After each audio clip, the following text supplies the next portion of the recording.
Almost 7:05, and I'm going to call to order the Finance Committee Guidelines Subcommittee. And this meeting is being recorded and possibly broadcast. So in order to start the meeting, I'm going to do a roll call. So I'm Chris Reynolds and I'm here. And we'll go around the room. Ray Andrews. Here. Dee Ortner. Here. Dean Banfield. Who's muted? You have to unmute. I'm here. Okay. John Hickling. Here. Mary Hartman. Here. Lois Wassoff. Here. Wade Rubenstein. Here. Brian Taylor. Here. Kukalo. Here. Andrea Zoll. Here. Bill Swain. Here. And did I get everybody? Okay, Yeah. good. So we have a quorum and we're all here. We're going to start the meeting. So the first item on our agenda is minutes from January 21st, which were sent out, I think a day or two ago. So this is the subcommittee, the guidelines minutes. So does anybody have comments? I know I have one. I didn't get any. You didn't, Dee? No. No, Okay. I don't think I did either. Huh. Okay. They came with, I think Carrie sent them with the agenda for the meeting. Oh, wait a minute, there they are. With the guidelines, there was also minutes in the. Yes, there the were. Attachment, okay. Yeah. Give me And I missed them. give me a second to review them and I'll, Okay, in the meantime, does anybody else have comments on them? I have one. I have a question. If we go to the bottom of page 2, the last paragraph there, I just want to make sure we have this right. So it says, Ms. Ortner asked whether we should be considering lowering the amount available in light of the low SGR. And Dee, I think this is probably what you said, which was 0.68. It's actually 0.645. So I don't know if we want to correct that in the minutes or not, but it's not 6.8. Well, I didn't say low. I didn't use the word low, Oh, okay. SGR. And then what were the numbers? The number in the minutes is 0.68. I think that that's what that you had calculated. I didn't say that. You said that. No, well, 0.645 is the calculated amount. Okay. It was, It updated it, for. it was 0.6. I know that it came out at 6.8 in terms of the conversation, but I wasn't, maybe I did say that. I thought Yeah. it was you that said that. Okay, so I think I'd like for the record to make it Sure. be the number that, so I'm going to ask Anita if we can change that 0.68 to 0.645. And that same section, there's the last sentence, Dean, and this it says, Mr. Banfield noted that the COLA for the year was only 0.65. Did you mean COLA or did you mean SGR? You're on mute. what page are you on, Chris? I'm on 2, which going to the top of 3, the very bottom of 2. I specifically, I believe I mentioned this is the SGR. I don't believe it was that I was talking about COLA. I think that's right. I think you were talking about SGR. Yeah. So I think I'd like to change that to Mr. Banfield noted that the SGR for the year was only 0.65, which is rounded up to 0.645. So that's fine. right. That number Yeah. jives. Those are the only 2 changes that I had. I don't know if anybody else had changes to the minutes. No, so maybe should I hold to wait a vote on this because it sounds like 2 members haven't looked at them. Yes. I think so. Okay, so we'll hold, and if you get a chance to look at them during the meeting, let me know and we can come back to that for a vote. Okay. So we'll go on to our next item, which is the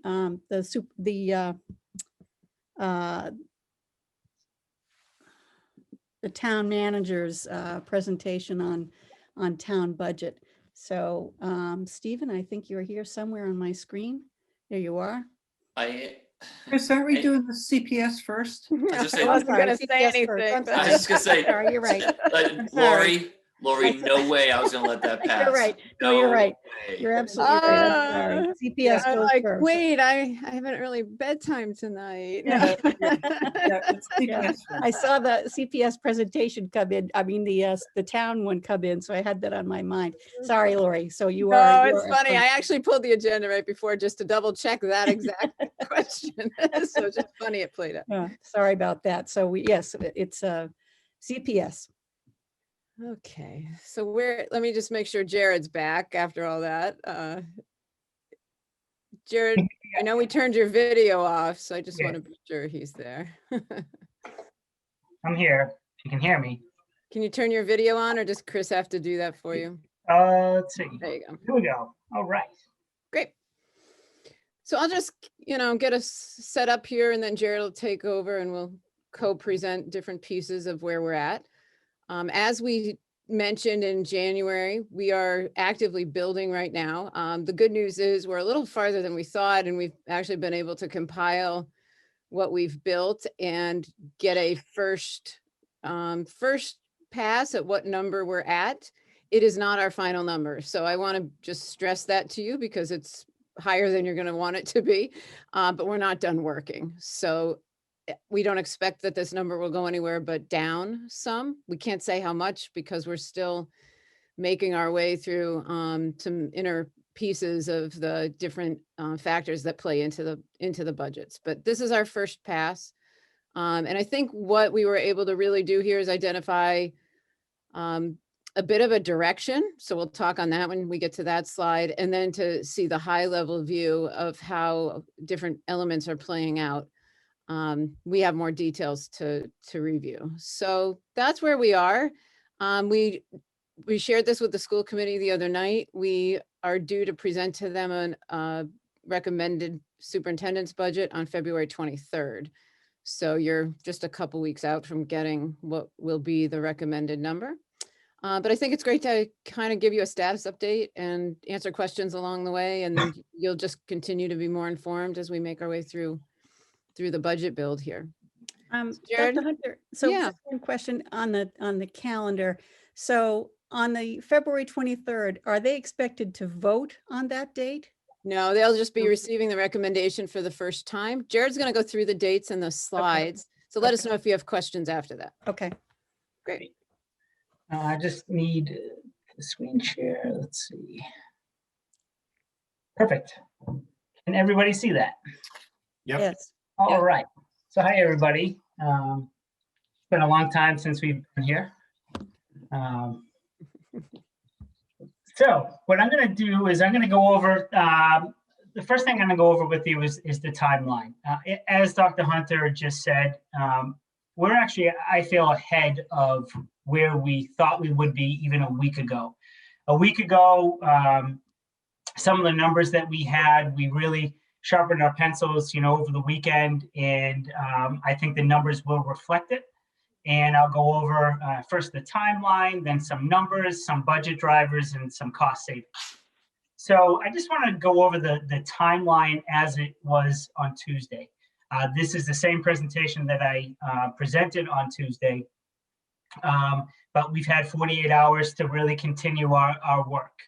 So January 22nd, all the budget packets were due to me. So we really started all of the deliberations and everything after January 22nd. Between the 25th and the 29th, excuse me, something's caught in my throat. We had conversations with departments and principals with the administration. On Tuesday of this week, we presented this presentation to the school committee. And here we are today. Excuse me. Next Tuesday, we plan on presenting the CPS capital, the capital request. On the 23rd, as Dr. Hunter just said, that is when the recommended line item budget will be out. We'll be presenting that to the school committee that day. On the 27th, the warrant preview meeting on that Saturday morning. And then between the 23rd and March 19th, that is when the school committee will deliberate and will, in that time frame, will be voting their budget. We have a placeholder on the 9th for a public hearing. And then as you know, the warrant articles are due on the 19th. We expect our budget book to be out on April 30th, which the reason why it's so late this year is because this number will probably still be going down. And we want to make sure that, I think by April 30th, we could have a number for everybody. And then on March 25th, the warrant article motions are due, as you know, and then June 13th is the Concord Town meeting. I apologize, something is in my throat. Chris, Lauren, do you want to take this over? Chris, do you want questions? Go ahead. Yeah, so can we just hold on this one? I want to, can you go back a slide there? Thank you. So, Jared or Dr. Hunter, so what's going on between February 23rd and March 19th? Is the number moving? So I can answer that, Laurie. Yeah, so the 23rd is when it's the superintendent's recommended budget. Okay. It's not the school committee's adopted budget. So the school committee will adopt the budget before March 19th. Well, why do So- they have to wait until March 19th? Because just from so the reason I'm asking, right, is March 9th. So the 19th is right when the warrant is, the articles have to be in, right? Correct. So that's taking it to the wire. So from our perspective, to do our work, how would we, if we don't have a number that's voted on by the school committee, I don't know how that's going to work. Is it possible to push it back? Could we have a meeting maybe on the 11th or something where you can, our process, right, involves establishing a guideline, which we can do, but it's a better process, I think, or at least as I've observed in the past, where we're having a dialogue that's kind of coming together as we both finalize guidelines and the school committee votes. So that's typically what happens. So I'm just trying to figure out how that works with this scenario. So just so you know, the 19th is, and this is just my budget timeline. This is the absolute latest. When we're going to have a number of meetings between the 23rd and the 19th. And while I can't guarantee anything, I think that, it should not take that full 28 days to get that passed. Right. There will be a school committee meeting on that Tuesday before, and probably the Tuesday before that. So if there's a target, I would say it would be that second Tuesday in March, on or around I'm not looking at a calendar, but on or around, March 10th-ish, would be my guess. Okay, because if we could meet on the 11th, then that would give us time to react to what, a number that's approved, if you will, by the school committee before the warrant gets locked, essentially. Right. So we're happy Chris, to, can I just make a comment? I'm on mute. Am I still Yeah, on mute? no, we can hear No, you. go ahead. Okay. Our guidelines process typically would close out by the end of, in the old school calendar, it would close out by the end of November. And the school committee would typically finalize and vote their budget after we finalize our guideline. So this is not completely out of line with the way we should work. We should give them, here's our guideline. Now you go off and make your adjustments and vote your budget. So, Right. yeah, so if we're doing something in the late February, very early March timeframe, and we finalize our guideline, they can then vote their budget in the first few weeks of March before the warrant closes. Usually they're voting their budget sometime in the first few weeks of December because the warrant doesn't open the warrant closes on like January 1st or 4th or something. Right. Yeah, isn't that how it usually works? Yeah. It does. Can I ask a question, Chris? Yeah, I think where I was wondering is, can we, when the warrant closes, will the number that's published in the warrant be the number? Or is there going to be further work? Because what I've heard in the past is it's possible that there's Yeah. further work after that to change that number. And I think because the work that we do usually comes together when the warrant closes, right? And Dean's right as far as the sequence goes, but it's pretty active and we come to a number. I think what I'm concerned with is that if the number that's published in the warrant is going to change after that, and the finance committee's role is to recommend to town meeting. That's our charter. That's our charge by bylaws. It's how do we stay part of that conversation? And I know when we talked about this before, Dr. Hunter, you said that we would be part of that conversation. Absolutely. So I guess I'm proposing that maybe what we could do to stay part of that, well, let me ask this. Do you anticipate that the number will change after it closes? So the work we're doing right now is going along probably better than we expected. And you'll hear why in a minute because of some of the assumptions we've made and strategizing that we've been doing. But we are in such a volatile, fluid situation as the spring goes on, trying to predict where we're going to be in terms of school opening in the fall, that it could keep changing. We're trying to anchor it as much as possible and get to a number we feel good about for the close of the warrant, because that's to everyone's benefit. Right.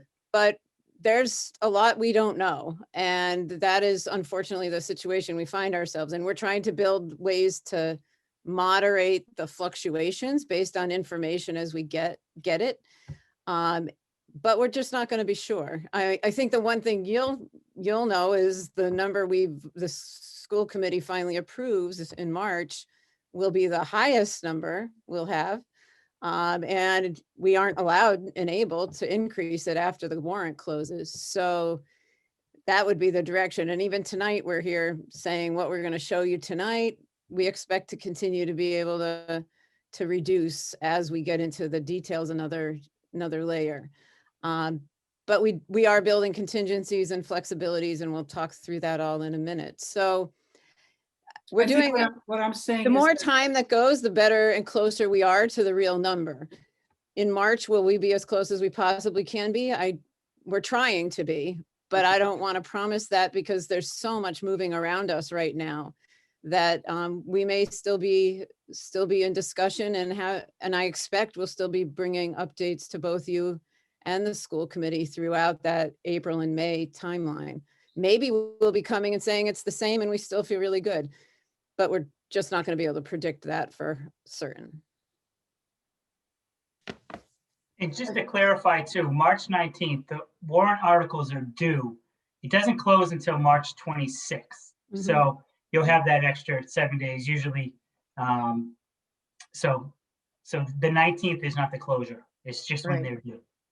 Right. Okay, then I would like to make a formal request that the finance committee has continued to be part of this conversation. And that doesn't necessarily mean that you have to come to the finance committee meetings. Yep. Maybe we send 1 or 2 delegates to the school committee meetings, if the school committee is agreeable to that, so that we can ask questions and continue the conversation. I mean, I know your time is valuable and you don't want to be coming here every other week, but we do want to stay part of the conversation. So I'm making a formal request that the finance committee is part of those discussions with the school committee, and we can bring that back to the finance committee and talk about it as we approach town meeting. Because we usually are closer to agreement when the warrant closes, and it sounds like this year we might not be.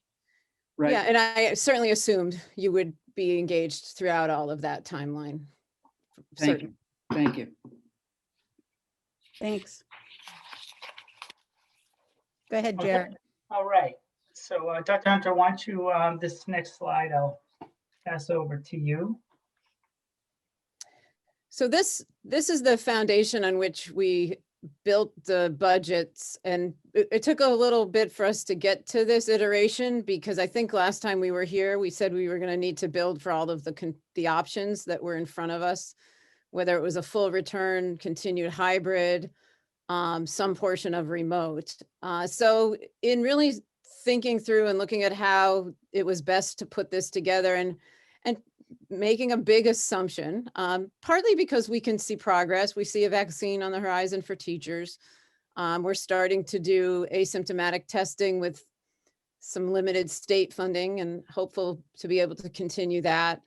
And knowing there's a need to get kids back to school. So in the fall, we are really driving with the goal of a return, K-5, certainly with an all-day, full-day return.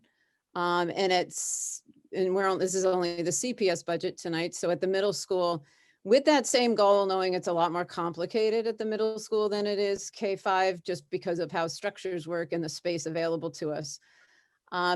But by doing that, we then made the decision not to budget for extensive remote options for kids and families. That does not mean I am sure that we aren't going to have to offer that. The remote piece right now at K-5 is a big cost driver because we've had to allocate full-time teachers to those kids who are learning from home. At the middle and high school, it's more fluid because they're able to live stream in.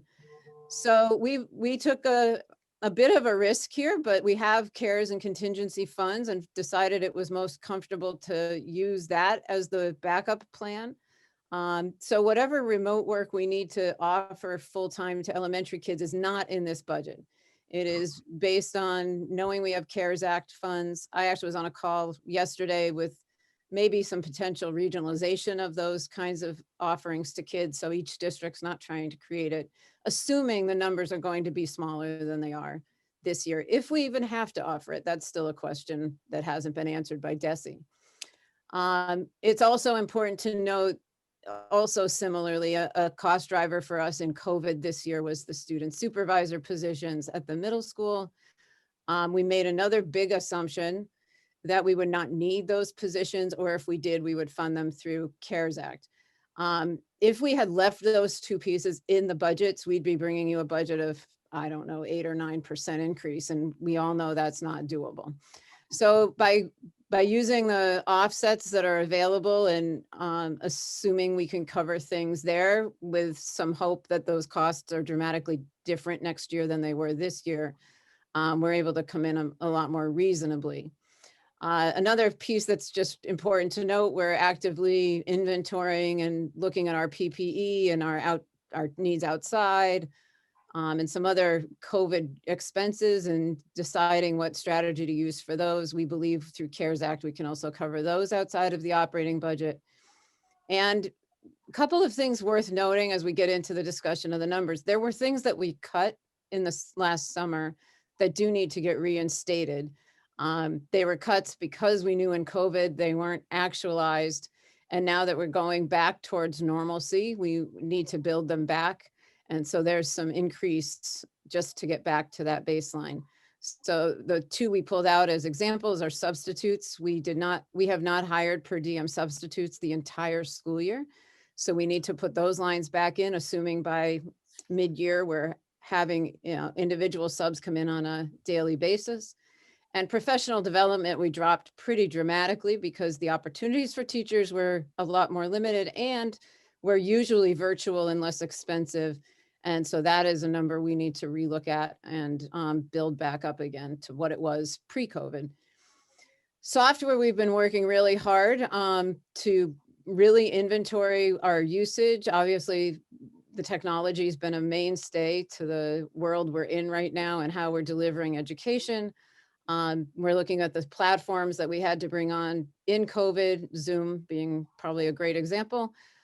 Those that will need to continue into next year. I think we're assuming most of them do need to continue because it's hard to be sure that we can have all kids live all the time. And of course, we're trying to just consolidate and inventory, reduce redundancies. So we're doing a massive project of bringing all of the software up to the district level, vetting it with teachers, talking on where there's consolidations and redundancies, and we will be both more effective and cost efficient by doing that. So those are some of the big drivers and some really big assumptions we made going into the budget bill. Chris, can I ask a question? Sure, for sure. Laurie, thank you very much. And Jared, I'm curious, have you done a sensitivity analysis that says we're going in with these assumptions, but if we're wrong about what happens in September and we have to go back to kind of what we'd been doing this year, here's that delta? I know you mentioned 8 or 9%, but I didn't know if it was for everything on this page or just certain elements. Yeah, so we definitely know it item by item. So for example, the remote academy teachers, I have at each elementary school, we've allocated between 2 and 3 full-time teachers to those remote academy students. So you can do the math there. Student supervisors, Jared, 200,000 plus at the Plus, middle yeah. school. No, I don't want to go through it today, but I think it Yeah. would be helpful just to get a total, at least from my perspective, of this is kind of what we're looking for. And, if worse comes to worse, here's kind of what it could end up being. Mhm. A Yep. total. Now we can certainly put dollars next to those. Yeah, Absolutely. that would be great. Thank you. And what we'll explain too is we really kind of froze all of the CARES Act spending. And we're going to roll over as much as we possibly can in addition to extra monies coming in. So what we will do is do a cost analysis of what would be COVID costs if we need to, and then how much we're anticipating to have in that. And hopefully it's a net equal or net gain. Okay, thank you. So just want to go over the budget process with you all. Many of you have seen this slide before, but it's an important slide to let everybody know what we do every single year. We go through every single line. We have really over 600 to 700 available lines at the CPS alone.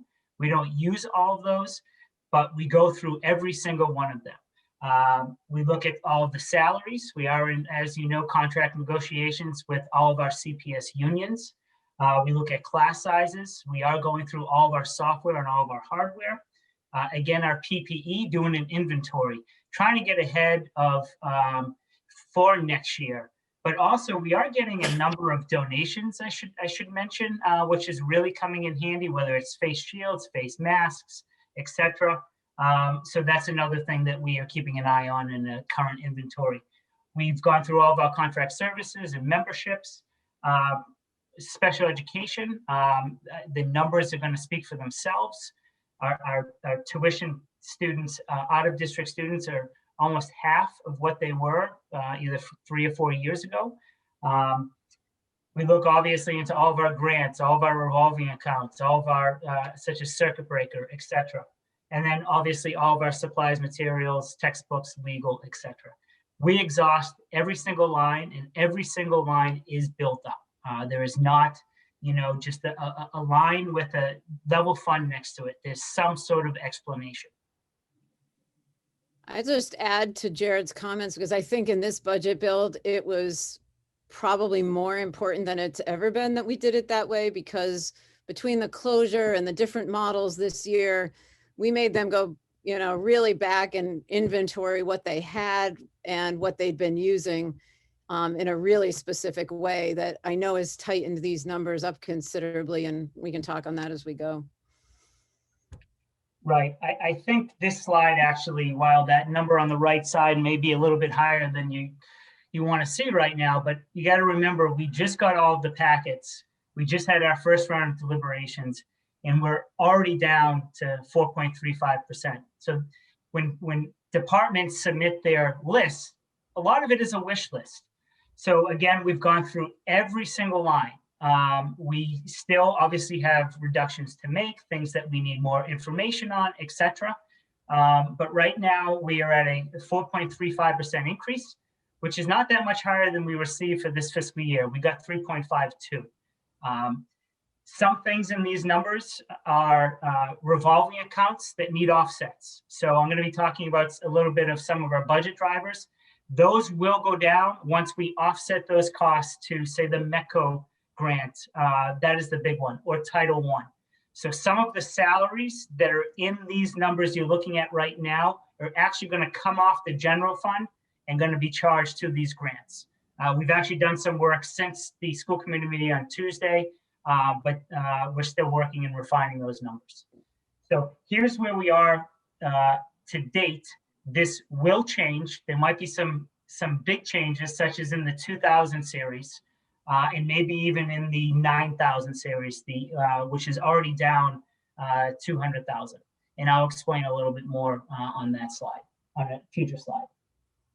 Jared, at a high level, the 1.7 million change that you've calculated now, how Yep. much of that is built in COLA increases for the So you're going to staff? actually see that when I talk about the budget drivers. Okay, thanks. Yeah. So I talk about what our drivers are, how much right now things cost, and I'll get to that right now. So here's our budget drivers. Right now, teacher salaries with COLA and steps are going up over $1 million, which is typical. 4 to 6% every year is very typical, especially when you include the steps and the COLA. Salaries for the assistant and tutors, this actually is deceiving. This is one of the lines that will be moved to the METCO and the Title I. By my current numbers, we're actually down 1.6 assistants and tutors than we were in the budget. So I expect this number to go down considerably. Can I ask a question? Jared, this is Kathy Chukolo. Hi. Hi, how are you? Good, thanks. Good. Can I ask you a question? I'm new this year to this process. Sure. Can you tell me about COLA? And 2 questions. How is it derived? Are there expectations within the school system that will be an automatic add to salaries? So just for full disclosure, we are in contract negotiations. So we can't really go too much into that. But typically, yes, COLA's cost of living increases is part of contracts. And then our lanes and steps. So in between our lanes, so say you go from a I know about I recently reviewed the contracts, and I understand about lanes in terms of where people stand in terms of their education, and I understand in terms of steps within those lanes based on their years of service and their merit increases. But what I couldn't come away with was an understanding of, I didn't see anywhere that COLA was described as an addition to. In other words, if I'm an employee and I'm in the first lane, I have a bachelor's degree, and I'm in my 3rd year and I get a merit increase, it's defined within the step that I move up a step. But I didn't see anything about COLA, so I don't quite understand how those 2 fit together. Sure. So right now I'm going to use the CTA for an example. We're in a 1-year contract. That 1-year contract only has 1 salary table, and it's a COLA increase of 1.75. If you went to the previous contract, which was a 3-year contract, you'd actually see 3 different salary tables. You'd see one for, say, FY18 with 1, FY19 for another, and FY20. And in that, there is language to say you got a 111 or a 222 or something like that. So in a typical contract is usually 3 years, and there's usually some sort of COLA attached to it. So if I understood you correctly, those 3 tables that are in the contract have already factored in a COLA for those 3 years. Correct. If you usually when you agree on a 3-year contract, you're agreeing on the wages for the full 3 years. And if the COLA goes up, then the salary table for that next year goes up by that COLA amount. So if I stay in lane 1, step 3, just because the year changes, I've already negotiated my cost of living increase year over year. Yes, and you go to step 4 and then step 5, and we have 16 steps for our teachers. And it's the same with our other contracts. So we have steps for, 5 steps for secretaries, 6 steps for maintenance, etc. And it's the same, which is very typical of every district I've worked in. Okay. Mary, did you have a question? Yeah, I did. So Jared, the line where you say salary for teachers, you say that it's normally 4 to 6%. Is this particular number here net of the savings because of early retirements? Again, this is as of 2/2, so we're still refining these numbers, moving monies to the grants.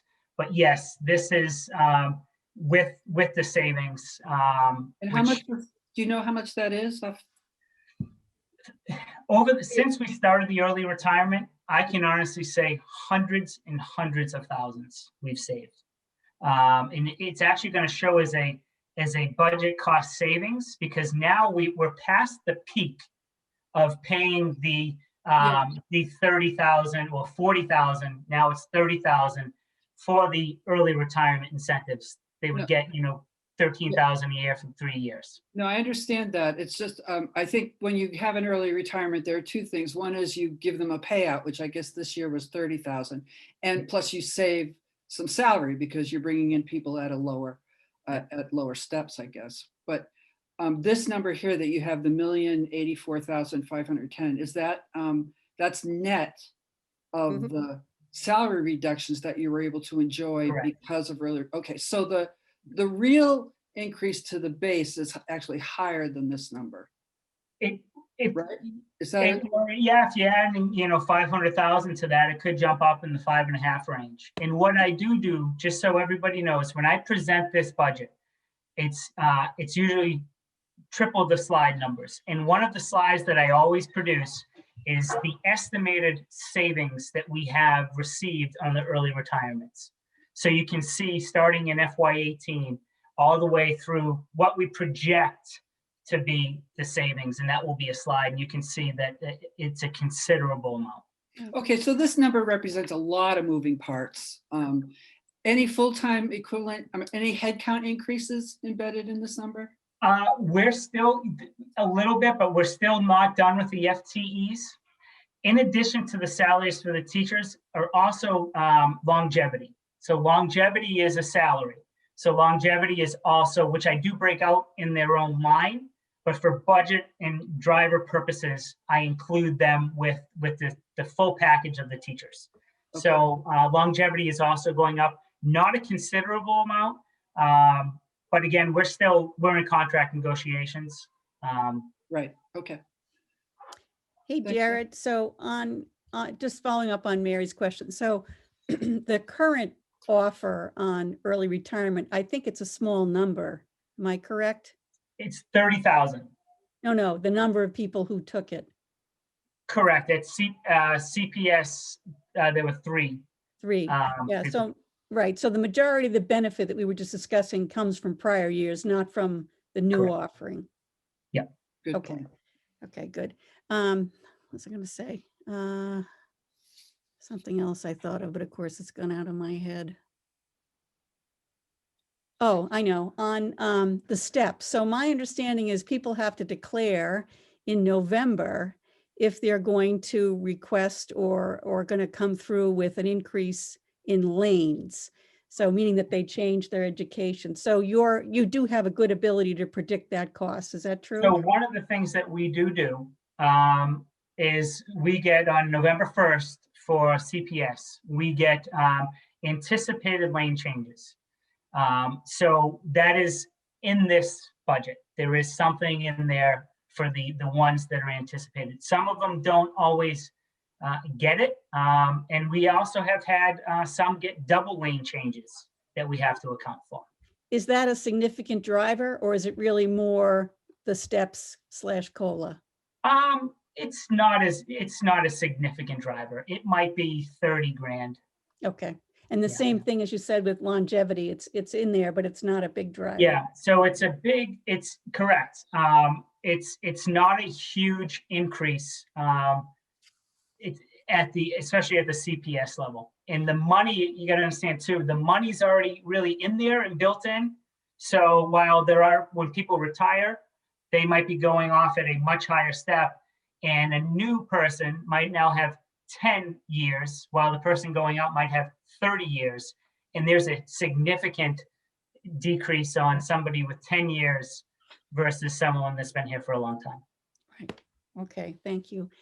Chris, anyone- this is Dee, and I have one question for Jared on the steps and things and salaries specifically. And Jared, my question is there an upper limit to an annual salary increase?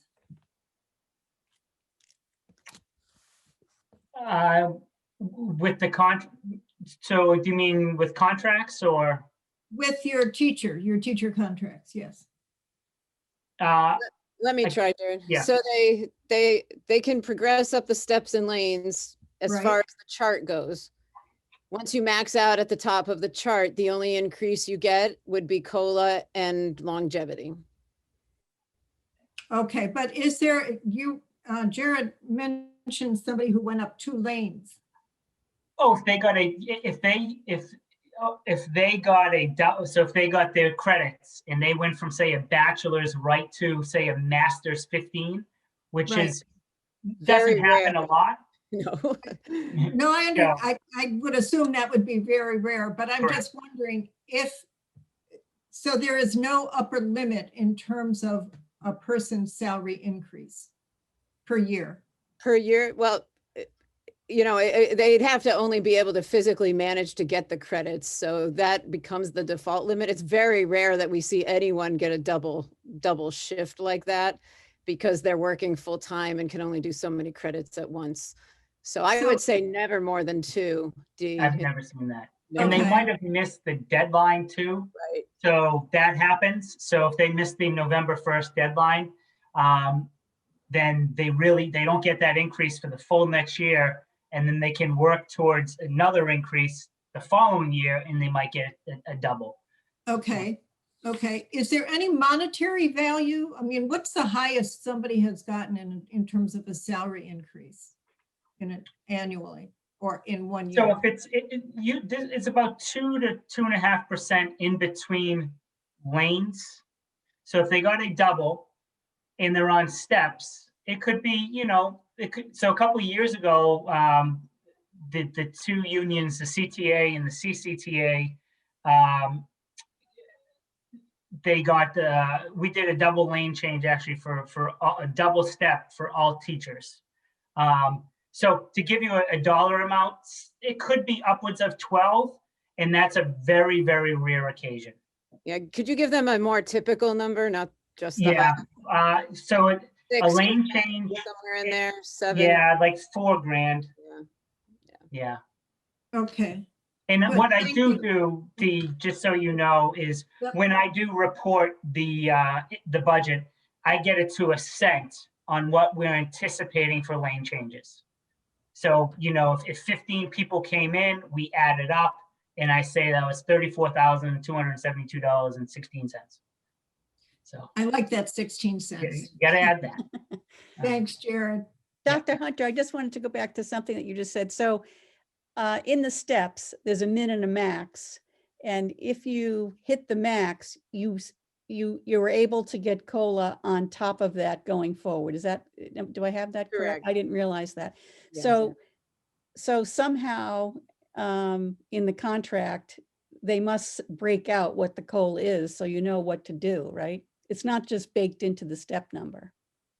Correct. So in the MOA we sign when we finish bargaining, it will outline the 3-year, 1-year or 3-year agreement, whatever term we're on, so that it's it's applied to everyone. And for us, let's be clear, I think we have a very veteran staff. So many of our teachers are not on the steps and lanes anymore, and they're receiving COLA and longevity only. Okay. And we can bring you those charts. We have all that data. Yeah. Okay, that would be helpful. Thank you. Great. Okay. So I don't even know where I left off. So again, so let me just quickly explain. For something to be a budget driver, it had to be around $30,000. So here's the ones that were highlighted. We are buying 2 new buses, getting 2 new bus leases, contract services. It's going up. We drastically cut our maintenance budget. But Hey, Jared, I'm sorry, I'm going to back you up a little bit. So I think we talked about the salary on the teachers. The tutors, I think you were saying that it's deceptive because actually head count is not higher. So can you talk about Sure. that a little bit So, more? right now, the 287, some of the money that's in that is going to be offset into grants, such as the Title I and the METCO.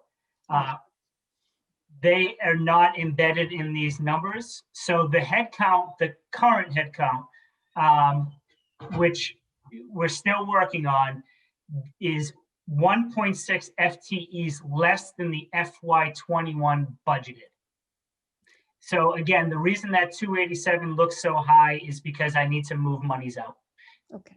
Yeah. And I then just the want to salary on the remind you, substitute- okay. we brought you this more midstream than we ever usually do. Usually we're another Right. few weeks in and have That's right. tidied all this up, but we knew both the school committee and all of you needed a status update. So we're bringing you right into the mix of the build here with us. And that's why we can answer some questions and we're still working on others. Yeah, okay, I get it.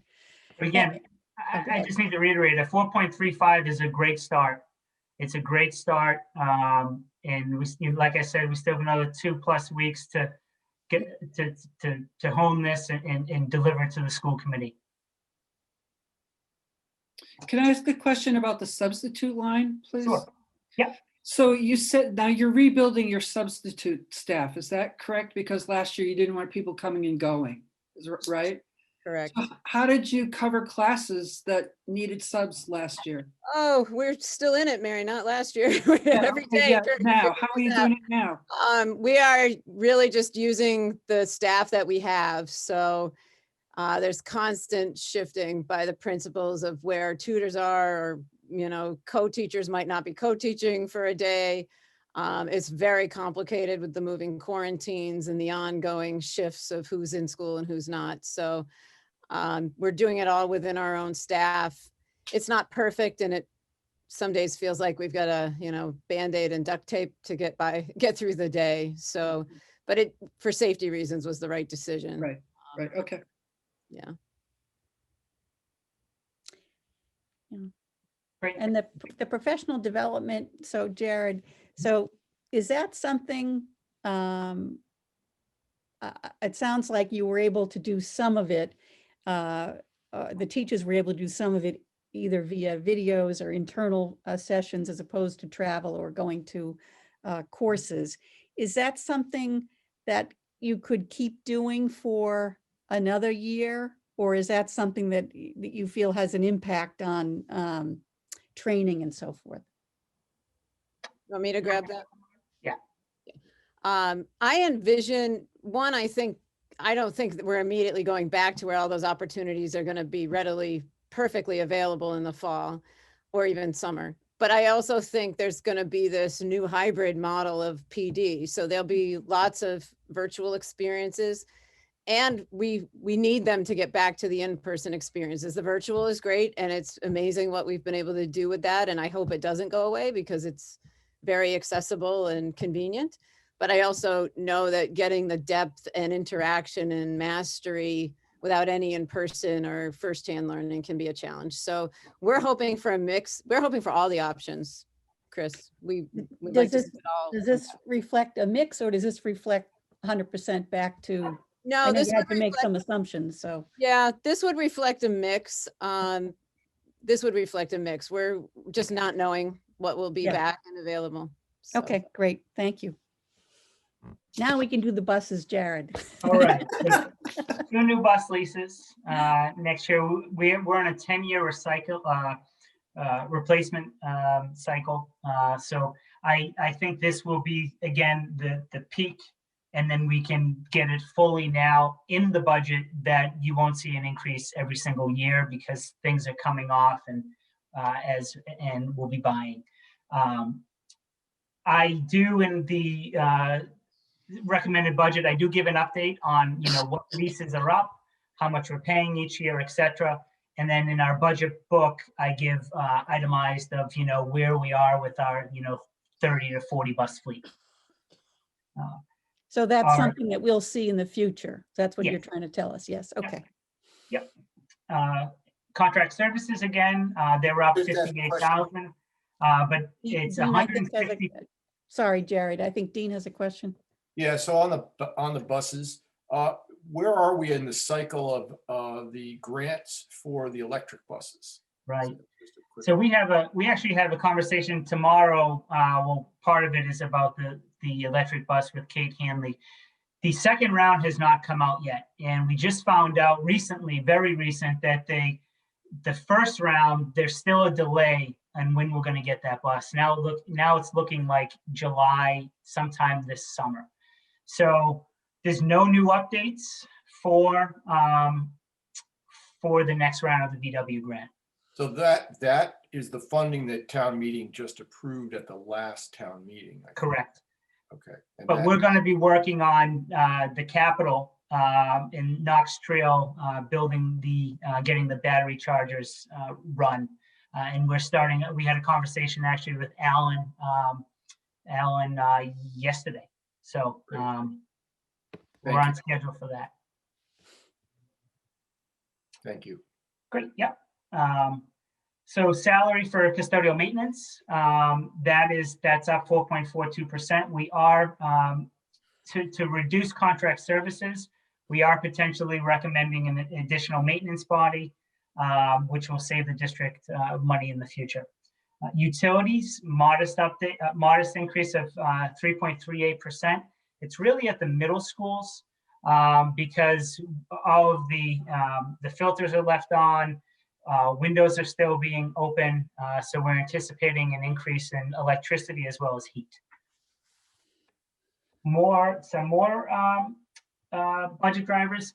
Field trips, we reduced about 75% of our field trip costs. So that's showing just we're putting most of that back.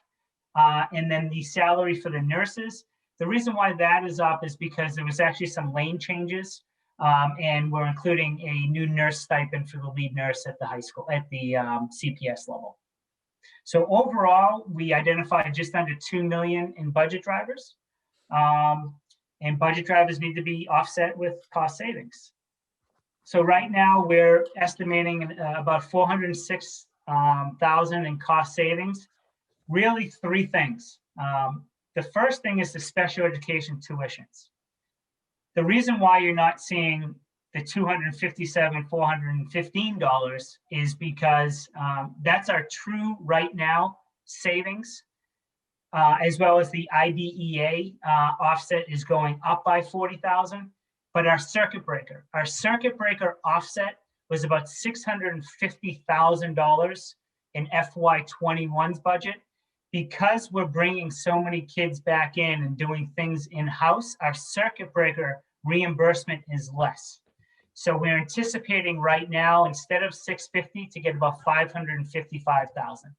So that's actually really good news. So the net is a decrease of 201,000. The case transportation. Oh, sorry. Take it.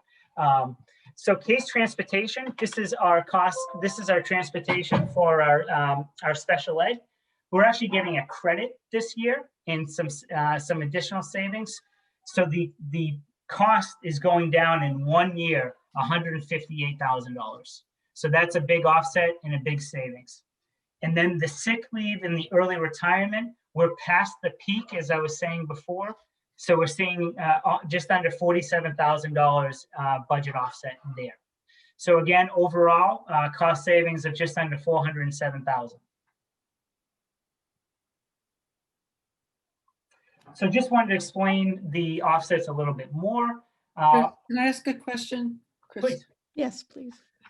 Jared, so if I net the cost savings against the budget drivers, I come out with an increase of about 1.6 million, right? And yet when I looked at your summary page, the increase is 1.8 year over year. So is that because some things didn't make your $30,000 cutoff?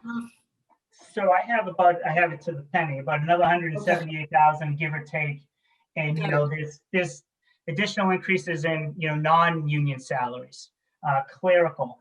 Okay, I got it. Transportation. So yeah, it's a basket case. I didn't mean that. I didn't mean I that. usually say I actually usually have like a miscellaneous line. That's So fine. so it gets to the cent. Yep. But for this purpose, I didn't do Okay, that. so there's several other things that are budget drivers, right? That are Correct. under the $30,000 limit. Okay, got it. Thank you. You bet. So some offsets, if you remember, we budgeted $70,000 for anticipated preschool tuition in FY21. We normally have an offset. Well, last year was 2 years ago was the first year we had this offset. And we had a $140,000 offset in FY20. We reduced it to $70,000 in FY21. We are now anticipating to get the full amount back in FY22 of $140,000. So we're picking up $70,000 there. The Can I just IDE, add, Jared, that's just straight up COVID impact. Preschool ran in half-day programs this year. We're going to go back to full day in the fall. yep. And the IDEA special education grant, we're expecting a $40,000 increase based on what was budgeted as an offset. So that's another good news of an additional $40,000. And then the circuit breaker reimbursement, as you can see, that is decreasing. But again, the tuitions are telling the story, we're going down. Here's just a slide here on our to date. I should repeat that. As of February 2nd, we are anticipating $2,061,534 in out-of-district tuitions. So what I do is I show these numbers in the budget, and then I have an offset in the budget. Some districts, and what we used to do in the past, we would only budget the delta, which would be just over $1 million. But I wanted to show people what the true costs are of just about everything and have offsets. So again, $2 million in tuitions.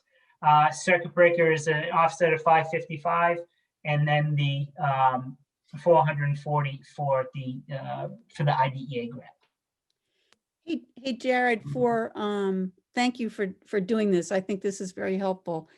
And you put down in your footnotes there what the prior year was for the offsets. So that was good. Do you know what the prior year was for the components of tuition? I do.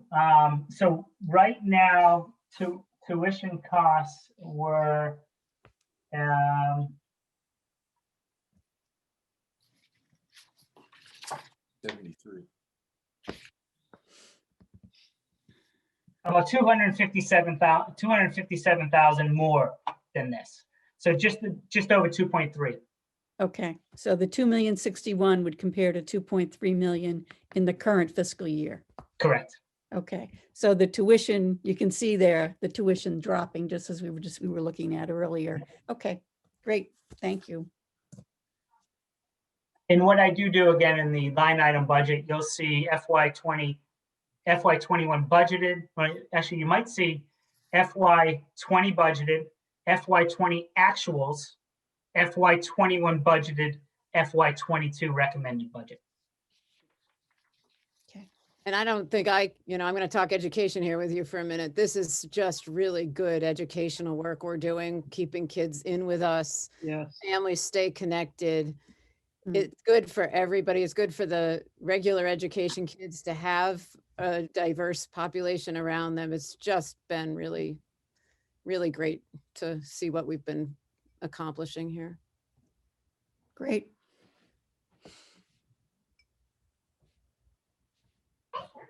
That was actually the last slide. So just a question on that, since we ended on that topic. It's very hard for us as the finance committee to really understand the puts and takes there in the special education piece. Dr. Hunter, you described what a benefit it is to have the kids be, co-located and incorporated into the school community. But it's also costing us money in-house to do it. So as we take people off of non-public, programs or out of collaboratives, and there's some savings there, there's a spend on the other side in order to incorporate them into the system. And it's very hard for us to see that financially in the numbers the way they're presented. Is there any way you can, give us a sense of that? You've been very Sure. good about telling us that it's really good for the kids, but we don't have any sense of what it's costing us to provide that benefit. That's Yeah, and I'll talk anecdotally at the moment, and it's hard to bring you numbers because we have to be so careful not to identify children. sure. But, a great example. Yep. Right now at Thoreau, we have 3 intensive programs. Each of those programs is instructing, say 8 kids. Each Okay. of those 8 kids was an out-of-district tuition, and right now they're being supported by a special education teacher. And depending in the most intensive programs, there may be 4 to 5 aides in there supporting them. Right. But 4 to 5 aides plus a teacher is incremental compared to 8 out-of-district tuitions. So it definitely is proportionately, much proportionally smaller to the out-of-district piece. Because at that point, you're at 1-to-1 and sending them out in terms of all of the costs to the tuition, where we gain the benefit of 1 teacher and multiple, support people can service as many as, 8 children at a time. It's very different. We can run some numbers and show you exactly what that looks like, but it's pretty significant for sure. It's one of those rare win-wins, right? Yeah, that's right, Mary. It's been a lot of work, so we're really excited as we see it all play out here now as we're, a couple years in, and kids are really thriving. And of course, I love to show you the fruits of the labor and the numbers as we visit with you on top of it. Thank you. Okay. Welcome. Does anyone have any other questions of Jared or Dr. Hunter? The only other question I have is very general, and that is mostly about any rumblings you may have heard. But right now, the way the CARES Act money works, you have to identify a specific COVID-related activity, program, cost that you can spend the money on. But Right. communities are being hard hit. Our community is very lucky. We are hearing from our finance director that our property tax revenues are very stable, that people are paying in a timely manner, and there's no real big hits to our property tax base. But there are other communities where that's not the case. So that would have a direct and immediate impact on school budgets. If they just don't have the tax revenue, they've got to, where's it going to come from? So are there rumblings that future bills may be a little more relaxed about just basically funding the schools? Because Well, yeah, 2-part answer, Dean. I think we're all anxious to see the Biden administration's version of aid because we don't know what that looks like yet. So that's one answer. And number 2, the rumblings at my level are about, the Chapter 70 advocacy and making sure state aid stays healthy and Right. isn't based on, is based on enrollments that were pre-pandemic. And those districts that depend on Chapter 70 are rallying really hard right now. Trying to get the Student Opportunity Act money to come back and really hold, because you'll remember that was an agreement that happened pre-pandemic that they were counting on. So that's where I'm seeing the energy go right now among my colleagues and among the Superintendents Association, for all the reasons you just named. Absolutely right. And the other good news, Dean, just to add to that, is the first round of the CARES Act, yes, was extremely specific. We had to absolutely identify it through a COVID cost. The new, what they're calling the ESSER money, emergency relief money, is a little less stringent. You can pretty much use it on anything. We will save it for COVID costs, and we also have on a couple of them, we have until September of 2022, which is FY23. So we hope to be able to carry this maybe until that fiscal year. We can reserve it, we can reserve it in the FY22 budget. And then at the end of the year, if there is potentially some savings elsewhere, we can reclassify that and bring that over to that FY23. So because there was rumblings, especially at our level, that the business managers, that it's very hard to identify these costs. Right. And for the towns, as you just said, such as, Kerry and Stephen, to have what the money that they had and be able to identify COVID costs by the original deadline of December 30th was extremely difficult.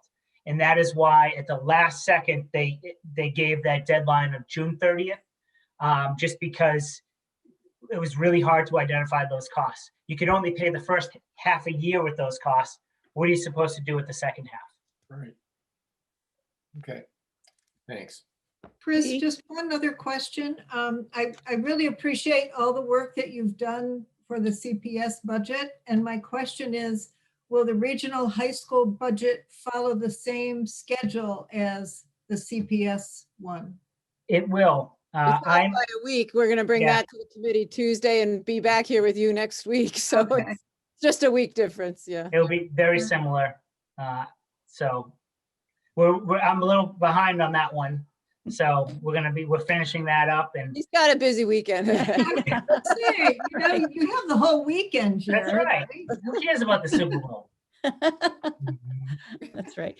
Did I see any other hands? Okay, so I just want to wrap up. So there's a few, at some point, it sounds like after the 23rd, so after you've had your discussion with your first drop of your recommended budget to the school committee, at some point after that, we'll need to figure out when we come together and talk about it again. So I guess, Jared, you and I, or Dr. Hunter, whoever you want to do that, we can figure out when that should be, but we'll try and be flexible. Obviously, you have a lot going on, and we want to try and be helpful in the process. And from questions I think that I heard at the meeting in terms of information, so we're looking to see, to the extent next time we meet with you, to understand the dollarization of risk in the budget. And so to the extent that you have made an assumption or excluded something, I think that was Parishar's question. I was interested in any data you can provide us on the percentage of folks that are out of steps and only in COLA. Anything else you think that'll be helpful to have us understand the increase in salaries? And I think those were the main things. Was there anything else that we agreed to that we're looking for? I'll bring some follow-up numbers to Dean's question on special education. Oh, right, special education, right. Thank you, Dr. Hunter. Okay, great. And then obviously, Jared, that, the letter that we send out in July, so, has some other pieces of data as you were describing. So we'll be looking for those as well. And we'll just keep the dialogue open. All right, but I thank you very much for coming, and thank you very much for your work. We appreciate the dialogue, and we appreciate working with you. Thank you. Thank you. Good Have to a see good you. night. Thank you. Night. Bye. Night. Bye-bye. Okay, now, Stephen, there you are. I'm sorry Yes, to have, I'm here. I'm sorry to have rushed you earlier. So No worries. you are on. So So- we're here. The town is ready to go. It's actually worked out well. Lori and Jared did some nice lead blocking on the issues of uncertainty and cost drivers that will, I think, make Carrie's my message a little easier. The only thing I would ask is we have a very brief presentation, so I guess Chris, if it's okay with you, could we hold questions to the end of the presentation so we can just Yes, get through the 6 slides and then Sure. have at it? sure. Great.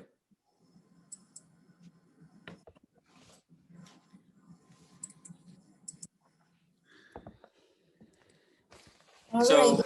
all right, go ahead, Carrie. You're leading off. Okay, well, good evening. Thank you for allowing us the opportunity to come before you this evening. We were here to talk to you about our budget last on January 14th, and I just wanted to take a moment, as the school did, to go through our own budget development timetable. So this year, as you know, the timetable is much different than in past years. We did begin our process back in November with the capital planning process. So we always do capital planning in advance of budget development, but the two end up coming together. But we did start that back in November. Departments turned in their capital requests in December. We are still in the process of reviewing those. And because there is a large component of our capital that we pay cash for, we needed to get a little further into our budget process before we could sort of make some commitments on what we thought capital spending, and particularly the cash portion, could be for fiscal 22. At the end of December, the town manager issued budget instructions, and our budget packets were just due back from departments on January 27th. So it was nice to hear that the school talking about how they were a little ahead of where they expected to be. Unfortunately, we're a little behind of where we really needed to be to come to you this evening. So we're here this evening to provide our response to your preliminary guideline. But as you can see, we are still reviewing the budget requests with departments. We're about 2/3 of the way through, and we do expect to finish up next Tuesday. But we have been able to compile all of the requests. What we haven't been able to do just yet is do a lot of analysis and scenario building with the request. So the number that we're going to present to you is probably going to be equally shocking to you, but I would reiterate that we are also working hard to sharpen our pencil and see what we can do for fiscal 22. So this next slide is just a recap of the last several years. And I thought this would be helpful since we have a number of new members to the Finance Committee, and some that have just been through the process, maybe even one time. So our fiscal 22, the increment that you provided to us is $508,000. As you know, it's a 1.81% increase over the pandemic version of fiscal 21. And I think what's important to point out here is our initial fiscal 21 budget was in compliance with the guideline, but because of all of the changes in the revenue assumptions, we had to trim that by $1.1 million or 3.77%. And I think it's important to also, take one step back and look at that original guideline. That original guideline was an increase of 1.47%. So the original guideline was a pretty low increase. Admittedly on fiscal 20, which was a big year, we had a lot of increased services in fiscal 20. But it was a pretty low increase going into 21, and then we had to cut a significant amount. So at fiscal 22, with the increment that is provided, we're essentially back to where we were. We're a little bit below our fiscal 20 level.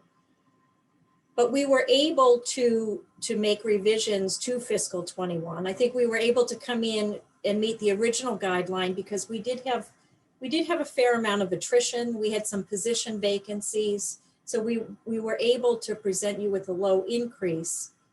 We were then able to meet the additional decrease required both by reducing our capital and because we were able to carry forward $715,000 from fiscal 20 appropriation to offset the cuts that needed to be made in 21 to meet the reduction in the revenue assessment estimates.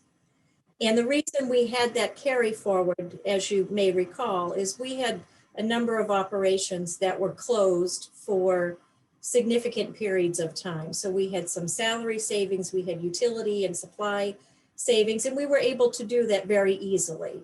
But going into fiscal 22, we're probably not going to have that. And the attrition savings that we're seeing is less going into fiscal 22.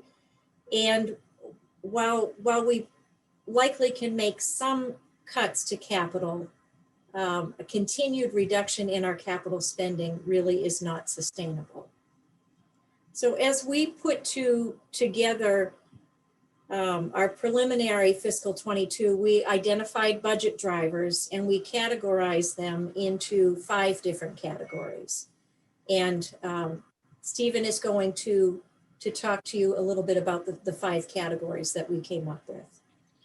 Yeah, thanks, Carrie. And I think it's, like I said, I think the stage, is set here for really looking at our starting point for the guideline being really lower than a base level of service. I think you saw a copy of the budget directive that I sent to department heads, and it was fixed costs plus level fund, discretionary costs.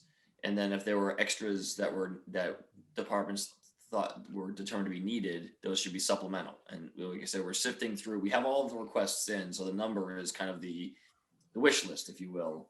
And we are going through that, but there are a few things that are kind of pre-COVID commitments. And I know the committee has said the pandemic, Lord willing, will come to an end soon.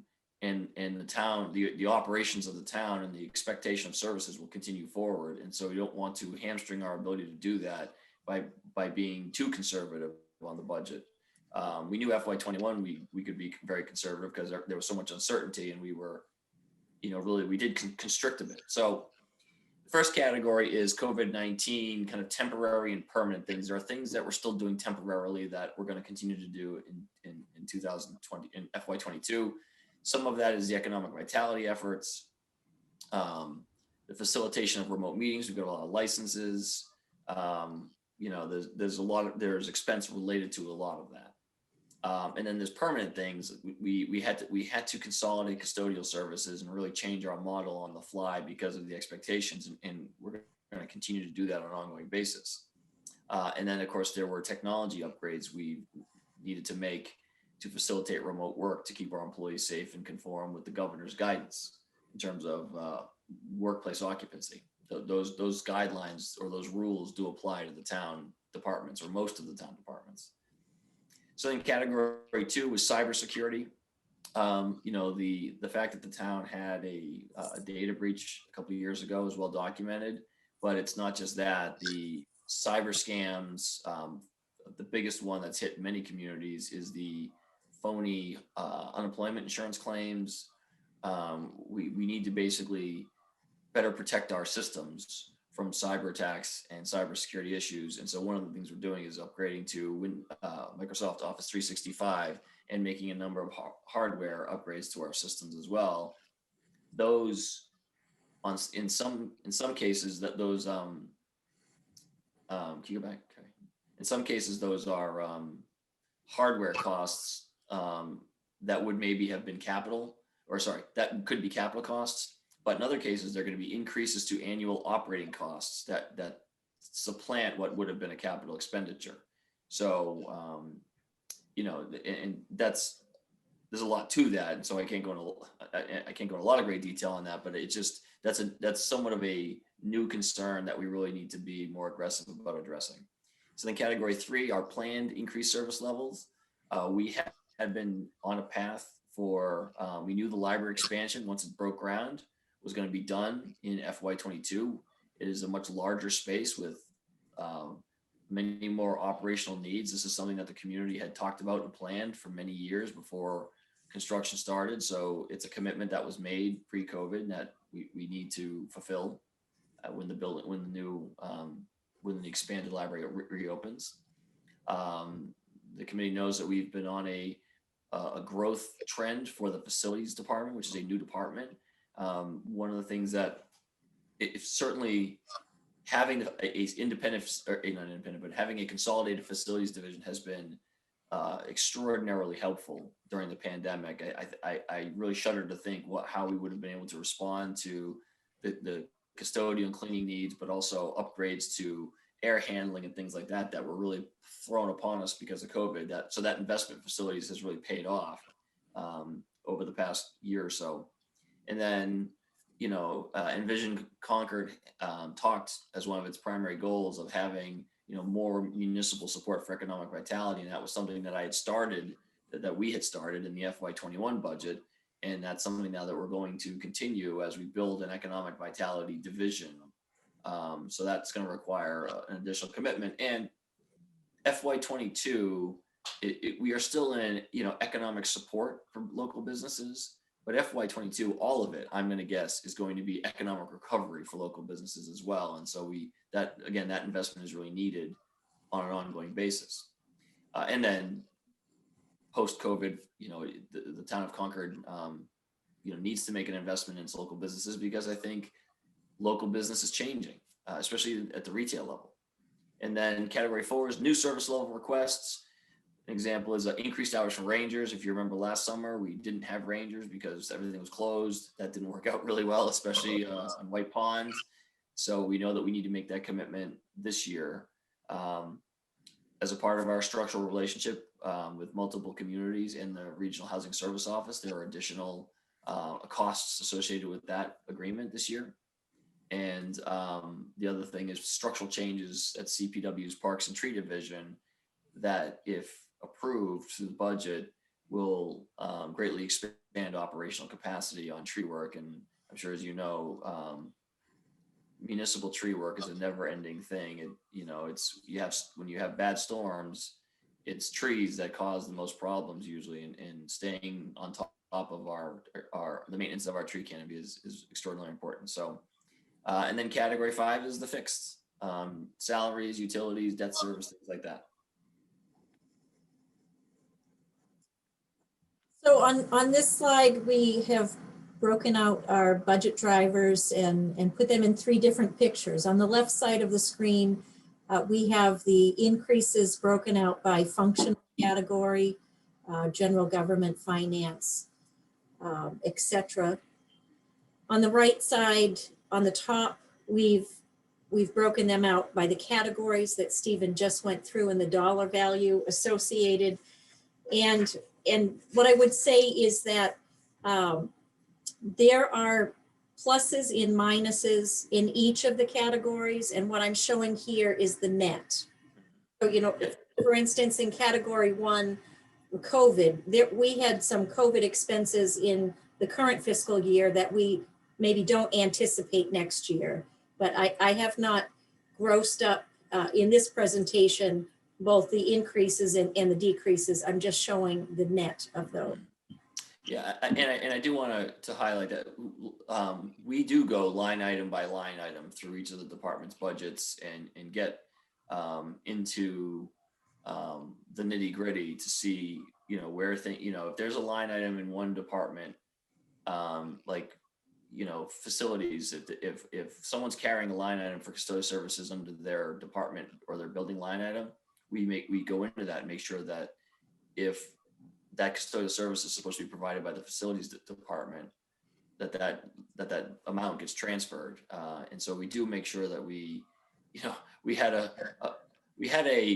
I don't say long discussion, but on a per dollar basis, a long discussion of about $56 for the HR department for federally required testing for CDLs, for drug testing for CDLs. And so it gets down, we do get down to that level when we do the budget reviews. So in total, the requests as presented represent an increase of about $1.9 million, which over the current fiscal year is 6.74%. I think what I would say, or what I would reiterate, is we are still at the very beginning of the review process. We certainly do not expect to be approving and seeking funding for every single dollar of increase that is included. But this is what has been submitted. I think Stephen would agree with me. It is more than what we expected. I did go back and compare the budget drivers that we're talking to you about tonight versus what we told you the middle of last month, and almost everything is included. But what we didn't have identified last month was the cybersecurity. And I think that has to do with the fact that we have a brand new IT director. who's done a great job, but he literally has been here a couple of months. So he is, was working, he's been working through his operation, and he identified, really identified some holes that we need to fix, and we need to fix sooner than what we had expected. And I think it's, Kerry's right. When we started to tally everything up, I was surprised that where we were heading. But at the same time, I think if you use the starting point of the FY21 budget we showed you back in February of 2020 and applied the 1.8%, it looks a lot better than starting from the September 2020 budget that was, as Kerry noted, $1 million less than the FY21 budget. And what I think the thing to remember is, the show must go on. And so where we're starting from on July 1st, 2021 is really back to normal operations that were reflected in the February, the original FY21 budget, with all those expenses and cost increases and things like that we did constrict as a result of the pandemic. That's still that level of service is still the starting point, plus additional cost pressures, revenue reductions, things like that. And so I think we'll get into that a little more, I think, in the next slide. Yeah. And so I think the last thing that I would say about this is, I don't know if you can see my cursor up here, I added the 2-year average. So if you looked at this increase over the last 2 years, it's 3.29%. Obviously, we know 3.29% is still too high, but it certainly puts it in more perspective than looking at the 1-year increase.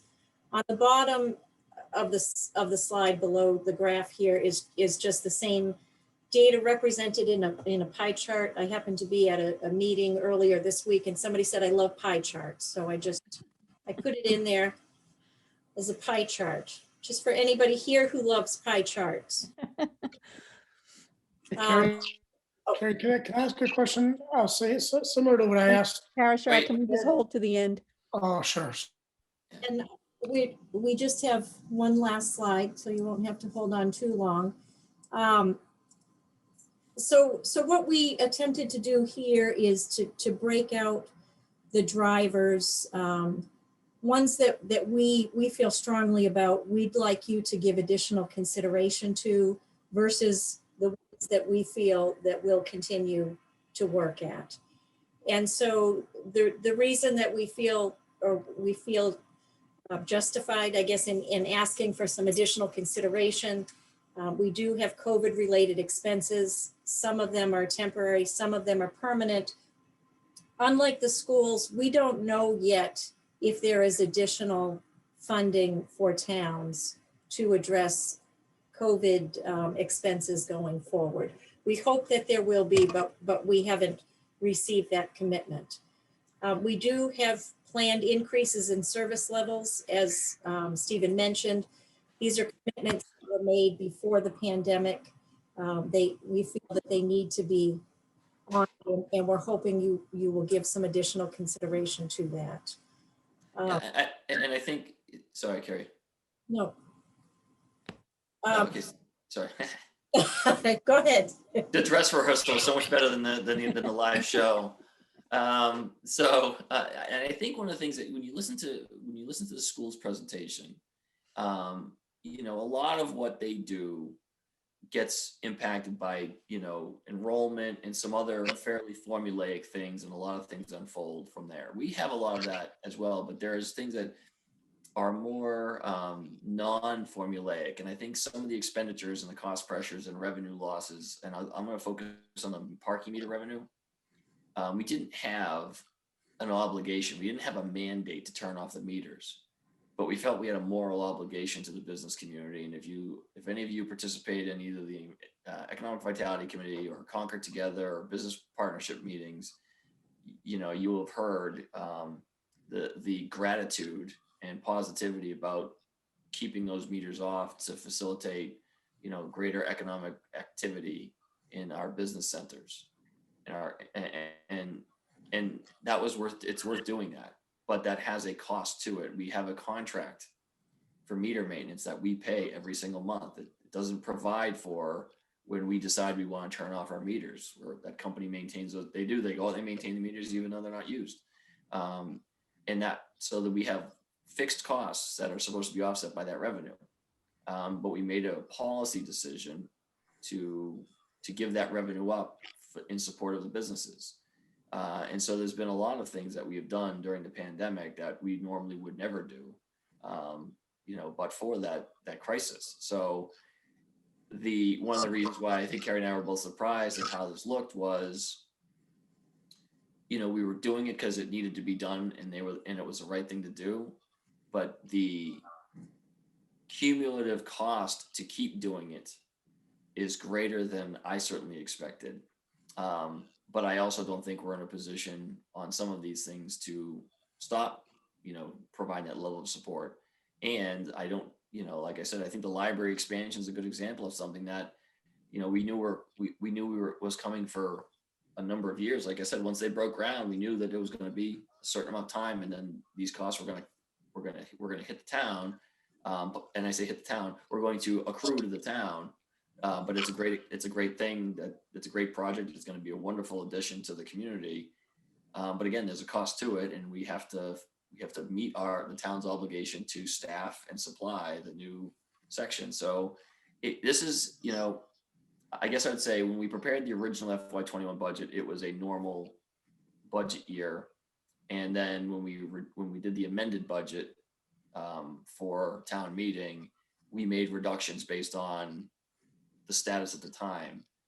I kind of thought that we would be back into a normal budget process, and as this unfolds, it really isn't a normal. And I think Dr. Hunter really started her presentation by saying striking the same theme of it's just very different coming out, what we hope is coming out of the pandemic. And I just hope the finance committee can understand it's not that we don't want to meet the guideline. It's that I don't see a way that we could do that as we sit here tonight without pretty dramatic reductions in service.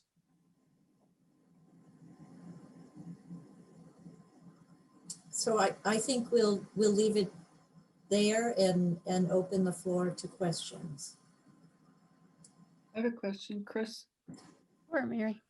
I'd like to take a closer look at this 159,000 in the category 3. Sure. So category 3 is library expansion, facilities, and ongoing economic vitality. So can you break that down for me a little bit and let me understand exactly what we're spending the money on? So on this particular slide, the 159,000 identified in category 3, that's 100% library. And that includes a request for 2.5 FTEs. And it's not full year. There are some expenses that are budgeted at 6 months of the year, and some that are budgeted at 10 months.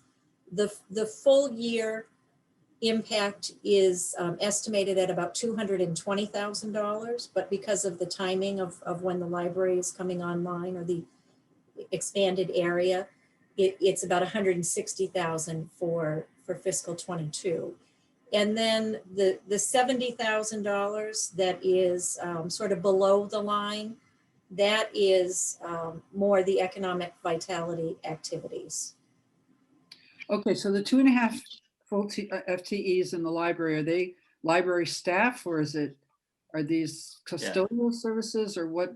No, it's library staff. Okay. They have additional programming. And I guess the thing I would say, Mary, is, and I think I'm probably making a mistake saying this to you, but I wouldn't fixate on the actual numbers, because as Carrie said, we're still going through them, and we haven't decided what of the requests we're going to grant. This is here for illustrative purposes to show the pressure that is on the budget, that is on us now through the budget request. So I wouldn't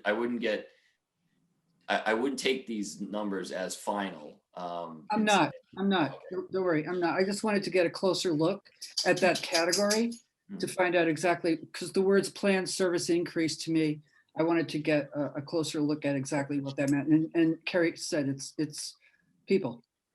which we need because we Well, are expanding the library.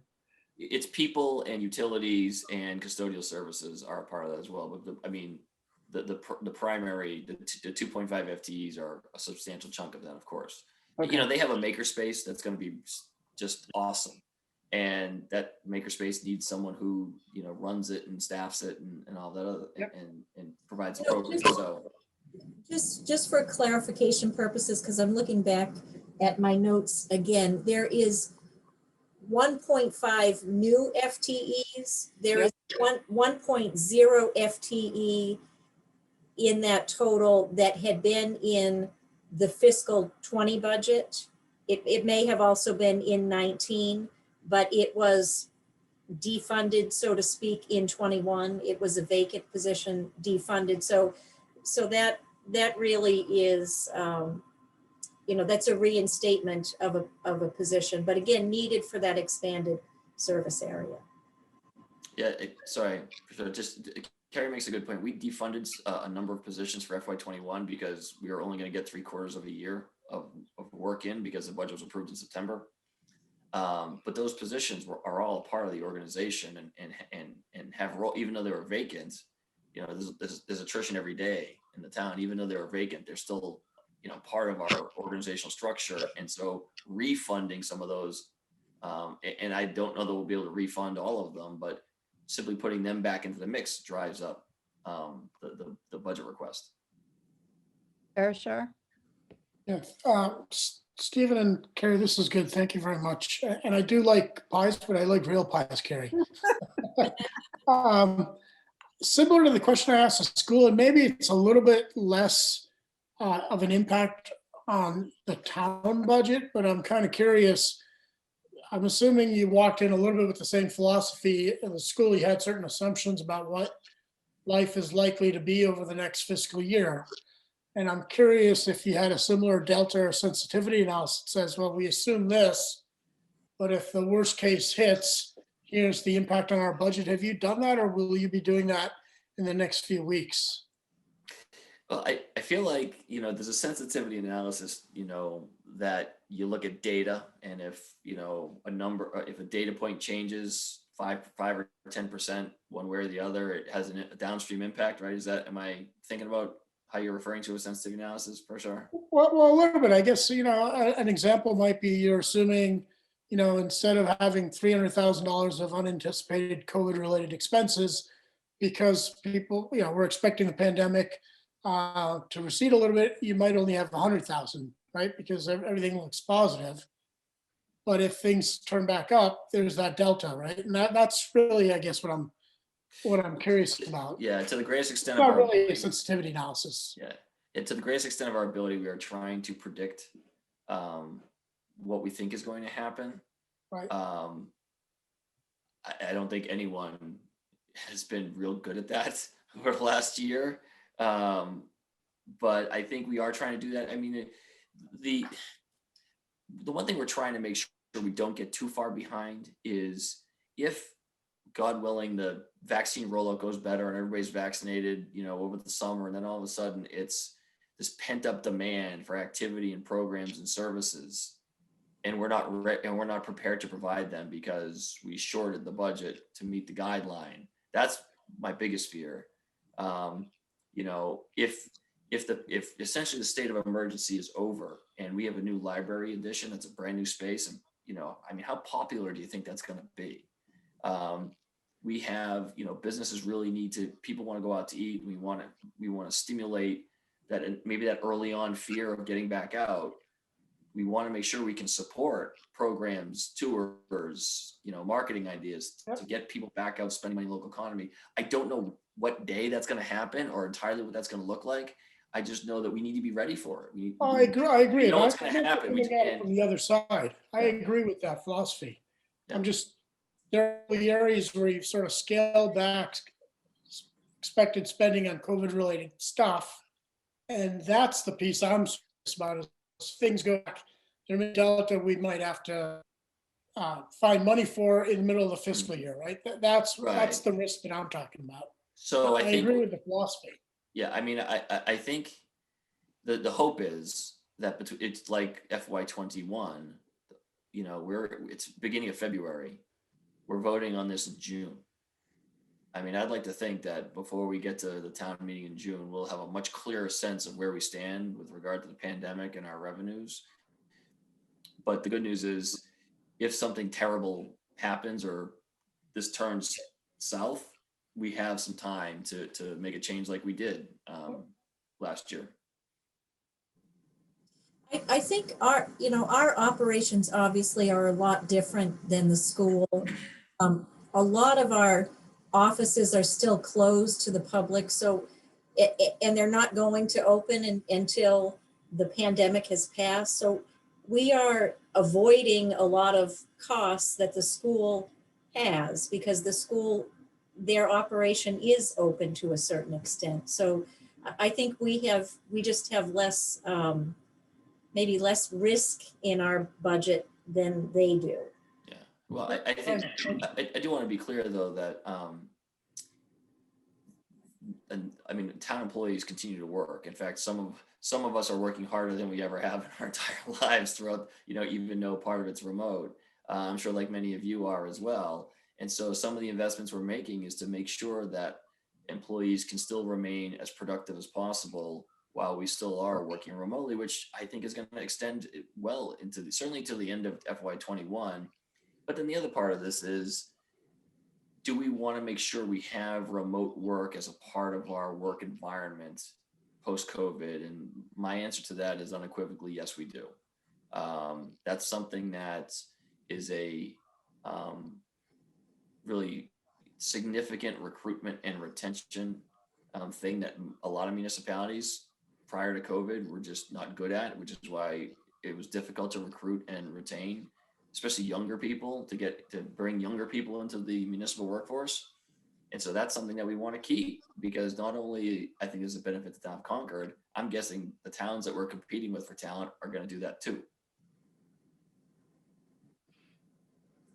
Stephen, can you talk a little bit about the economic vitality? Are there going to be programs, investment programs associated with that? So one of the things it's not in the operating budget. The operating budget is one FTE, potentially one part-time FTE. So it's an economic vitality and tourism coordinator.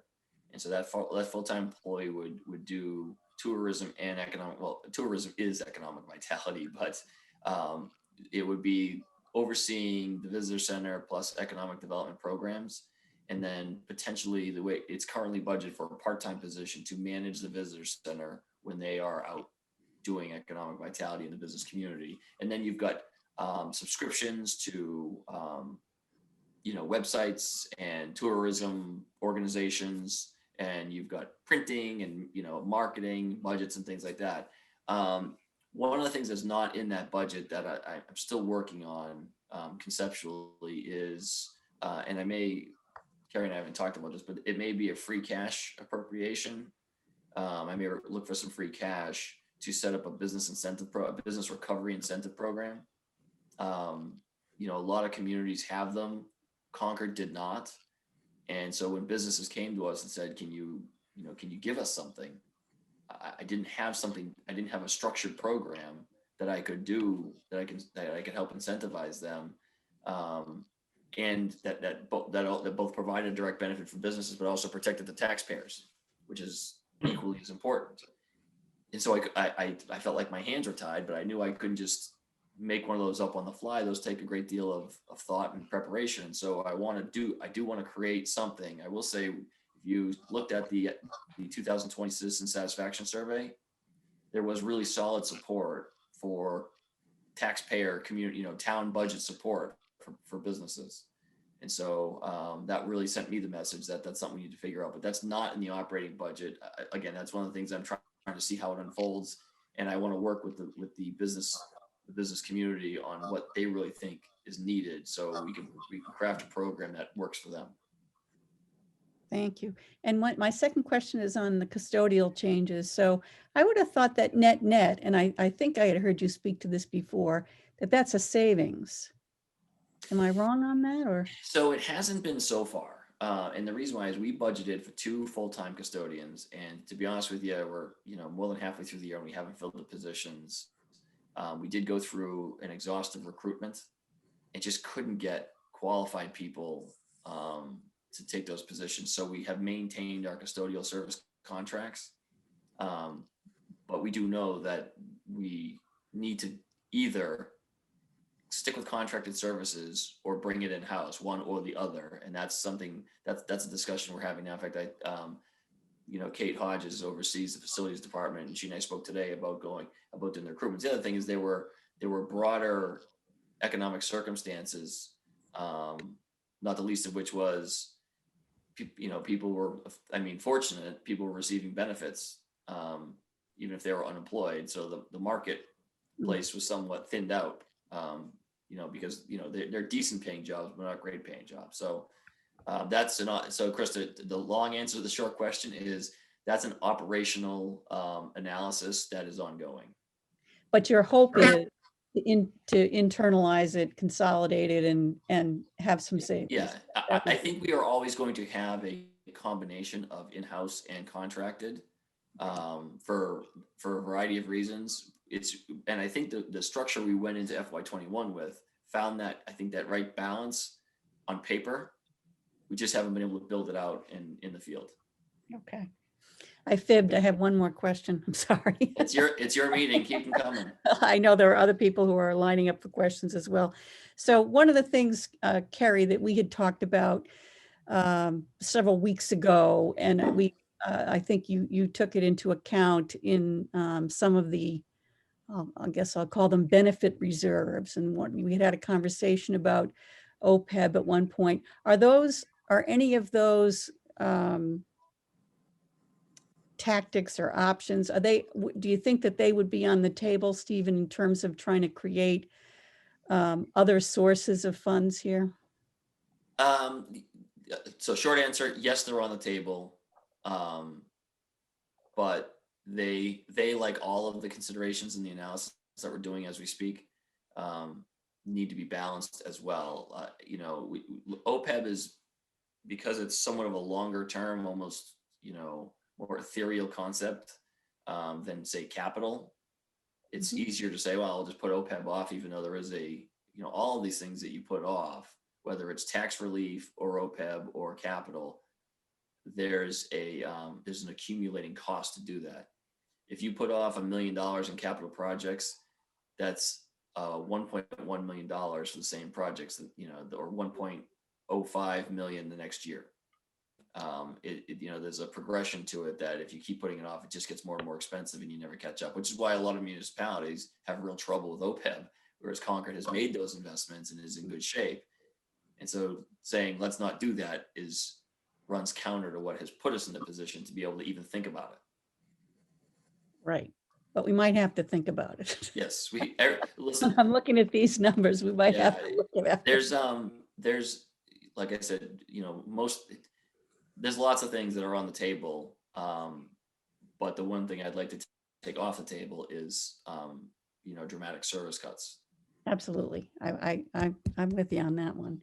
Okay, so with the screen up, I can't see everybody. So let me just go back. Dee, did you have a question? I did have one, and it was, and it did pertain to capital outlay. And it's on the slide prior to that. And Carrie, you talked a bit about this. Some cuts to capital, but not sustainable in the long term. And I have to agree with that. I think if we continue to have deferred maintenance on some of the projects that need to be undertaken, that's not good. I think if I remember correctly, back in about 2010, when we had the crash, I guess, 2009 and 2010, I then looked at what was happening with the budget and the increases that occurred a couple of years after that. And a lot of it had to do with capital expenditures, if I recollect correctly. So I'm not in favor of necessarily cutting substantially into the capital budget that you have. I'm glad to hear that, Dee, because we're not really hugely in favor of cutting it. Yeah. Dean? deferred maintenance. Calling on me? Yes, I did. Thank you. Okay, I have a question about the economic vitality visitor center piece. That had been funded through the rec department revolving fund. Are we taking steps to extract it from that level of funding? It doesn't strike me as though it's consistent with their mission. And I don't know how the visitor center even fits with the rec departments. I don't know how it generates revenue or how it could pay for it, because everything the rec department does is a self-funded function. They can offer programs as long as they get revenue in. And these functions seem to be government-funded vitality things that we're trying to do as an operational expense. So, and I don't want to get too deep in the weeds here, but I'll just say that the visitor center does generate revenue because tours generate revenue. And that's one of the reasons why it was through the revolving fund, is because the tourism aspect is a revenue generator. The idea that tourism and economic vitality are inextricably linked is a change that I've made since I've come here. And so that's where now we are taking tourism out of the rec revolving and combining with economic vitality and making it a general fund operation that will generate revenue. I don't know if we're going to have it just go back to the general fund or maybe look at a special revenue account to keep it sort of dedicated to economic vitality. Again, this is the first. Like this, I don't know how many budgets you have to go back, but I don't think you'll find an economic vitality division in any of them. And so we're building something brand new here. And so there are some things we need to make sure we get right. So structures that we get right. I mean, we're not reinventing the wheel. These lots of towns have them, but you're right. We're taking it out of the revolving fund, putting it in the general fund, and then we'll have a plan for how we handle the tourism revenues, when they come back. So could you just explain that briefly? Steven. Like that tourism generates, business revenue. People are walking the streets, they're walking into shops, they're eating in the restaurants. That's revenue for the businesses. How is it generating revenue for the town to put in the towns? I think the tour companies pay a fee to the town, I believe. And I'm not an Bus expert. tours pay us a fee Yeah, somehow? I believe there's a part of the booking fee. I may be wrong about that, but I thought there was. Okay. I don't care if you know the answer to that. Yeah, I don't know for sure, but I do think so as well. Okay. All right. I have one other question, and it's really for you, Carrie. In the year-over-year slide that you had, the finance department is the department that's saving the most money. It was over 100K, and I just would like to know what you're doing to, still do what you need to do to get that much money. Yeah, so we have had a couple of retirements. So some of it for us is attrition as well. We're also looking at a reorganization, and we may be reducing one FTE as a result. We've done a lot with our, and I don't want to get down into the weeds either, but we've renegotiated all of our banking contracts and we're saving a substantial amount in fees. So it's really the combination of a lot of little things plus the attrition and people coming in at lower salaries. Thank you. They have ways of making it all disappear in the finance department. That's really, Yeah, well, at least it's not sleight of it's hand, not- really, is what it is. I think, Brian, you had a question? Hey, Stephen and Carrie, thanks for the presentation. I just wanted to unpack the cybersecurity a little bit. I may have missed this when you described it, Carrie. Could you just help me understand the 365 versus the hardware? I would assume that the hardware is really where the bulk of this line item is coming from, but can you just help me understand what the thinking is there? So I can give you my limited knowledge, and certainly at a later time, I'm happy to have Jason Bolger, our CIO, come and talk in very generic detail, because obviously there's some proprietary, consideration of how much we reveal about our security apparatus. But Right now we have hosted Exchange servers, and they are in need of replacement. And I don't know much about those, but they're pretty expensive. Whereas converting to Office 365 is, I'm sure you know, Brian, is a cloud-based Right. server platform. Right. And so the upfront capital cost of replacing the Exchange, the hosted servers, versus the annual, licensing and fee cost for the Office 365 conversion is really, that's the switch. But there is some hardware and there are switch upgrades and things like that that need to be made, but nothing as significant as the hosted servers. And just as a point of clarification on the sheet, there was sort of the statement of, or the phrase of, cyber fraud has increased. Have we been compromised in any way as a town, or these are preventative measures to make sure that we bolster our position? Yeah, they're preventative measures. I don't believe, as I sit here tonight, that we've been compromised. In fact, even the hard drives, we still don't know, and I quite frankly don't believe that there was ever a data breach associated with it. But the hard drives did have data on them, so we treated it as a data breach. But on the other hand, I think as the experience the federal government has shown, you may not know. And so all you can really do is identify where you think you have soft spots and harden them, and make sure that your network and your equipment, and honestly your user interface is really the biggest security liability you have in your technology systems, and making sure that those all do the right job in protecting our assets. You don't need to go any further. I was just wanted to get a clarification on that. So that's really helpful. Thank you. I have a question. Andrea, sure.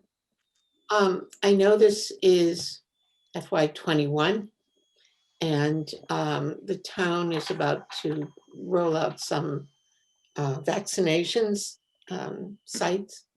The Harvey Wheeler Center to begin with. Yeah.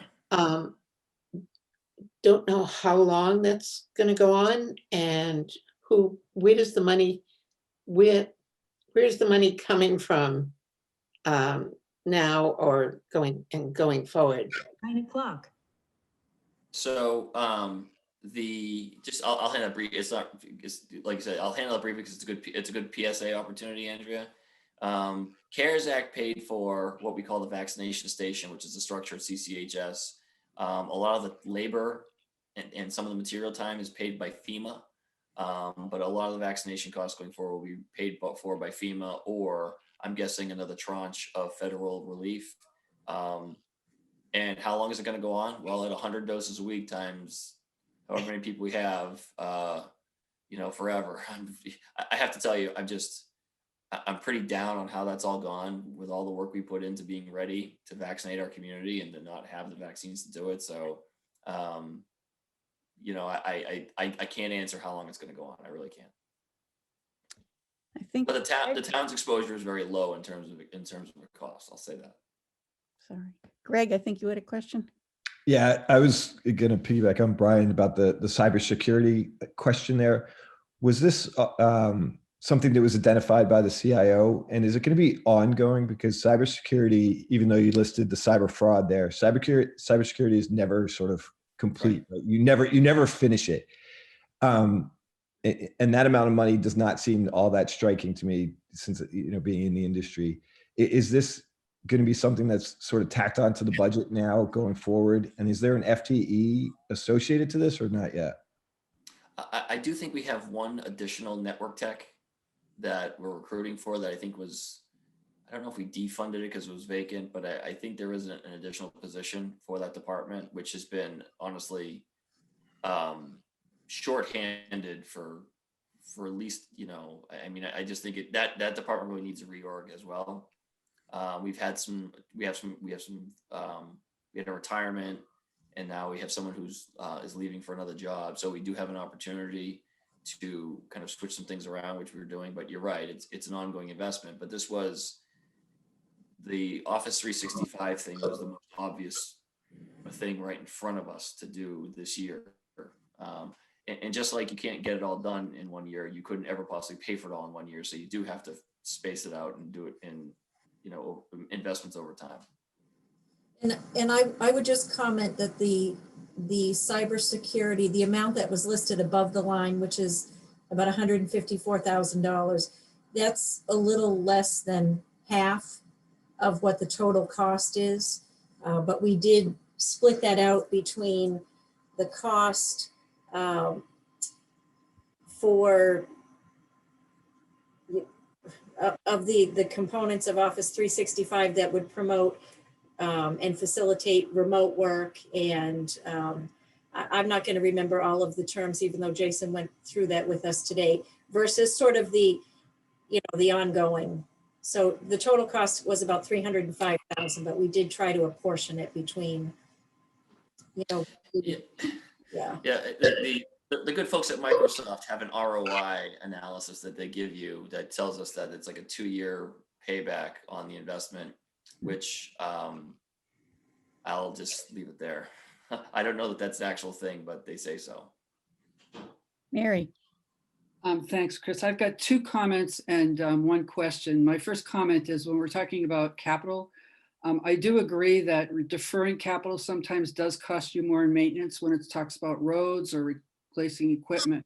But sometimes when we defer capital, it makes us take a closer look at some of the projects we thought we were funding and to really get a better feel for what the community wants.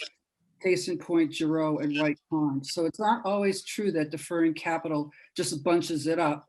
Sometimes we're able to take a closer look and cut spending and actually give the community what they want. So sometimes there's a good outcome from that. My second comment is that I think I agree with Dean that the visitor center is something that the town is funding that really is an economic vitality initiative. And in the $150,000 we're paying for the maintenance of the parking meters is also another economic vitality. And these are good things. I'm not opposed to them. I think they're good. It's just, I hope that the business community is aware of the money that the taxpayers are already spending and that you've put into this budget.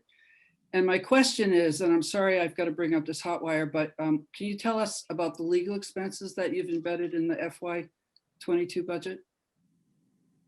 Are we carrying the same? I don't even know.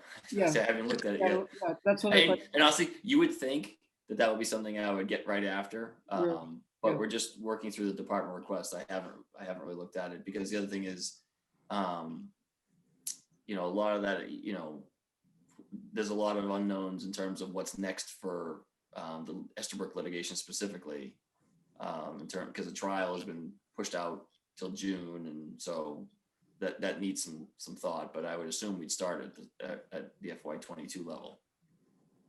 We have a placeholder of 350,000. And that, again, as Stephen said, that may change as we work through the balance of the budget process. Thank you. Ray.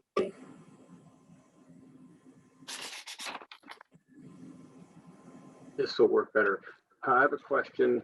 The last chart that Carrie put up had 508, 151 at the top, and then the other numbers below it were added onto it. And was there a slide before that explained how the 508 was going to be utilized? So I mean, that's the number that we gave you as a guideline. yeah, so we counted that as part of our contractual obligations, our fixed costs inflation. So we netted that against our own fixed costs. So did you break it down? I don't remember seeing that. No, it wasn't breaking down. We didn't break it down level of detail, right? Like I said, we're still on the front end of this. Okay. And the other observation is that I think at town meeting, people will want to have a detailed explanation of the history. I'd like to hear the history as well as the plan going forward, both expenses and milestones of the legal Estabrook process, enterprise, whatever you call it. Enterprise is the wrong word, but process. Yeah. the board, select board just got an update on that. Council submitted a memo. I think it's been circulated. We do have some current information out about that. Okay, good. On a town website? Yeah, it's probably one of the select board packets, but I do think that we do have a memo that was in the packet maybe Okay. 2 weeks ago. Thank you. Thank you both. Any other questions for Stephen or Kerry? Okay, seeing none. Well, thank you very much for coming. One question I have just on the timing. So it looks like mid, you want to say sort of, when do you go to the select board? If I can't remember where it was on that calendar. I think it was March 15th. March 15th. So is that, when do you think we should talk again is really, I guess, my question. What's the Thursday before that? No, I don't know. Okay, so like the Thursday before you go to the select board is probably a good time. No? I'm being somewhat sarcastic. I'm sure we're gonna need to talk before then. Yeah, okay. All right, so we'll have to figure out, how we, when we come back together, the same thing we're doing with the schools. So, okay, Chris, when we publish our final guideline, if they can come in at that guideline, then we're That's good. that's true. Yeah, I think, So and let's I guess, talk about if I could just put one more plug in before we go, and I don't know if are you guys gonna discuss it further, or am I free to go after this? Oh, you're free to go. You're free to go. Okay. I just wouldn't put in a plug where, the term hybrid model has been used for all kinds of things, all kinds of different ways throughout the pandemic. And the way I feel about the guideline this year is, and I don't want to use the word hybrid model, but I guess I would just ask that we maybe look at it a different way for this year, because it is such a different year. There's just so many considerations that make, whether it's the starting point of the original FY21 budget, or looking at some new budget pressures, I would ask the finance committee just maybe think of it a little differently than we normally would. And then with the sincere hope that in FY23, we're right back to the way it used to be done, and we're back to normal process. But this is not a normal year, and I was caught off guard by that. I'll be candid. I thought it was going to be more straightforward than it has been. Stephen, are you talking about the timing, or are you talking about the actual dollar amounts of the guidelines, or both? Yes. Thank you. Mostly the dollar amounts, but the timing. Okay. No, that's fair. Just wanted to clarify. And I think I was, as I teased, hearing Lori and Jared, talk about all of the things that are impacting their, work on the budgets. It's the same. It's different, but the same type of impacts on us as well. And so I was happy to hear them, struggling with the same things we are. And I just would ask that the committee really, we're not making it up or trying to buy time or not have to make tough decisions. It's really, it's really a challenge, I think, for both sides. Okay. Thank you. Thank you, Carrie and Stephen, for coming and giving us this update. We really appreciate it. And we'll look forward to watching you work through the budget process and see what you come up with. And we'll be thinking about what you told us about tonight as well. Thank you. Thank you very much. Thanks all. Thanks for putting the time in. I appreciate it. Thank you. Thanks. Thanks, bye. Thank you. Okay. So, so obviously, we had some more information this evening. So both going up, but as folks have told us, it's preliminary. So I think we'll need to, take the information that we had and the assumptions, which is helpful to understand the assumptions that they're using to build the budget, and then start to think about how, if at all, we want to alter the preliminary guideline, either in its totality or in its allocation. So that'll be our work coming up. Anybody else have any thoughts or questions on Mary? Chris, I just want to add something that I know when we went into the guideline process, we all had a feeling that this was a hard year for people financially, and we didn't want to raise taxes all that much. But I understand that, but I just wanted to quickly highlight 2 questions on the survey that was recently compiled by the town. And one of the questions asked people, what are your household finances compared to 2 years ago? And 59% said about the same. And another question was, how do your household finances compare to pre-pandemic? And 73% said the same. So I thought that was instructive as far as what the impact has been to Concord residents. So that's something to put in the mix when we're thinking about our final guideline. Parashar? I'm curious whether Carrie could take the current request that we heard from the schools and the town and kind of give us a sense of if the guideline were that, or if the budget were that, what would be the impact on the typical property owner, right? And sort of, it's almost like the outer bound. They both said they're going to come down, but I'm wondering whether it's just worthwhile to have a number in our head of this is kind of what we're looking at. Without the high school. Sorry? Without the high school, Well, Parashar. without the high school, when the high school comes in, maybe we get that outer bound too. Right. And that's going to include the big shift in student population. Enrollment. Yeah. I Yeah. wonder if that's a really worthwhile use of Carrie's time right now. I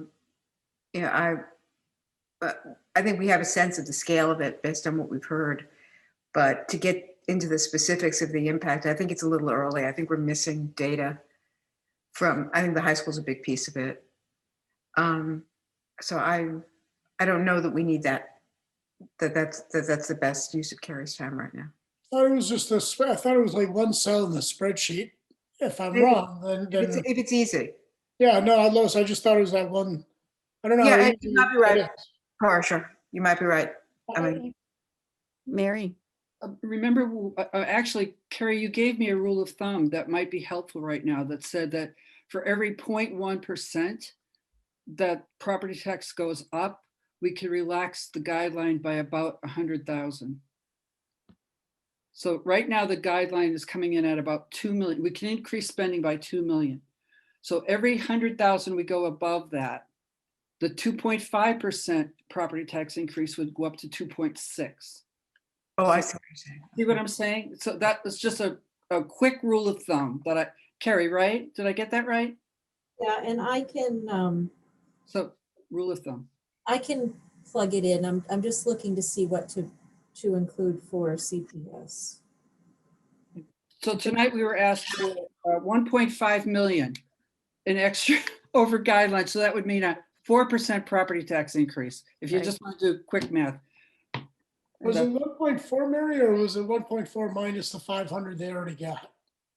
No, it was, well, no, I'm talking about $1 million from the school and another 500,000 from the town. So that's Okay, another 1.5. So Okay. that would be another 1.5 property tax increase, which would bring it up to 4. But we're not there yet. So No, but that's good. That's a good rule of thumb. That's kind of what I was looking for. Yeah, that's enough to kind of frame it. Yeah. Okay. And do you want me to, or does it not matter? Are you comfortable with what you have? Yeah, I think Yeah, that was all I was looking for. Yeah. Something high level. okay. We don't have anybody else? Any other comments? Okay, good. All right, so if we're ready, we can adjourn the subcommittee meeting and then go to the regular FinCom. no, we're not having. No regular FinCom? Okay, No, just, okay, then we're ready to go. we're ready Okay. to go. I will take a motion. Wait, Oh, one sorry. question, Yeah. though, just in terms of procedure, I thought Carrie had issued a bunch of letters that we needed to discuss tonight, or no? It's regular We FinCom. receive them. We'll do that in the regular meeting. Okay, thanks. We will. February 25th, but you won't be here, Brian. Yeah. You can Send tell us- us what you want. Send us your comments. Send us your comments, right? All right. Well, we're going to be talking, those letters look like they were related to Estabrook, so it'll be an interesting conversation. Yes, they were. Okay, I'll take a motion to adjourn. So moved. Adjourn. Second, I have a second. Second.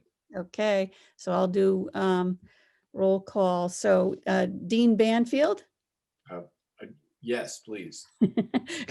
Chris Reynolds, yes. Ray Andrews, Yes.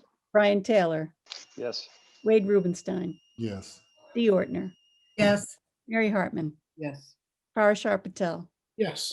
Greg Guerrero, Yes. Andrea Zoll, Yes. Kathy Kukalo, Yes, Lois Wassoff, Yes. John Hickling, Yes. Dick Jameson, Yes. Bill Swain. Bill, He's on man, mute. he might not be. He's with us. Got a abstaining. blacked out screen there. Yeah, he might not be with us. So, okay, very good. So we are adjourned. Thank you, Chris. Thank Good you very work. much. night. Thank you. Thank you.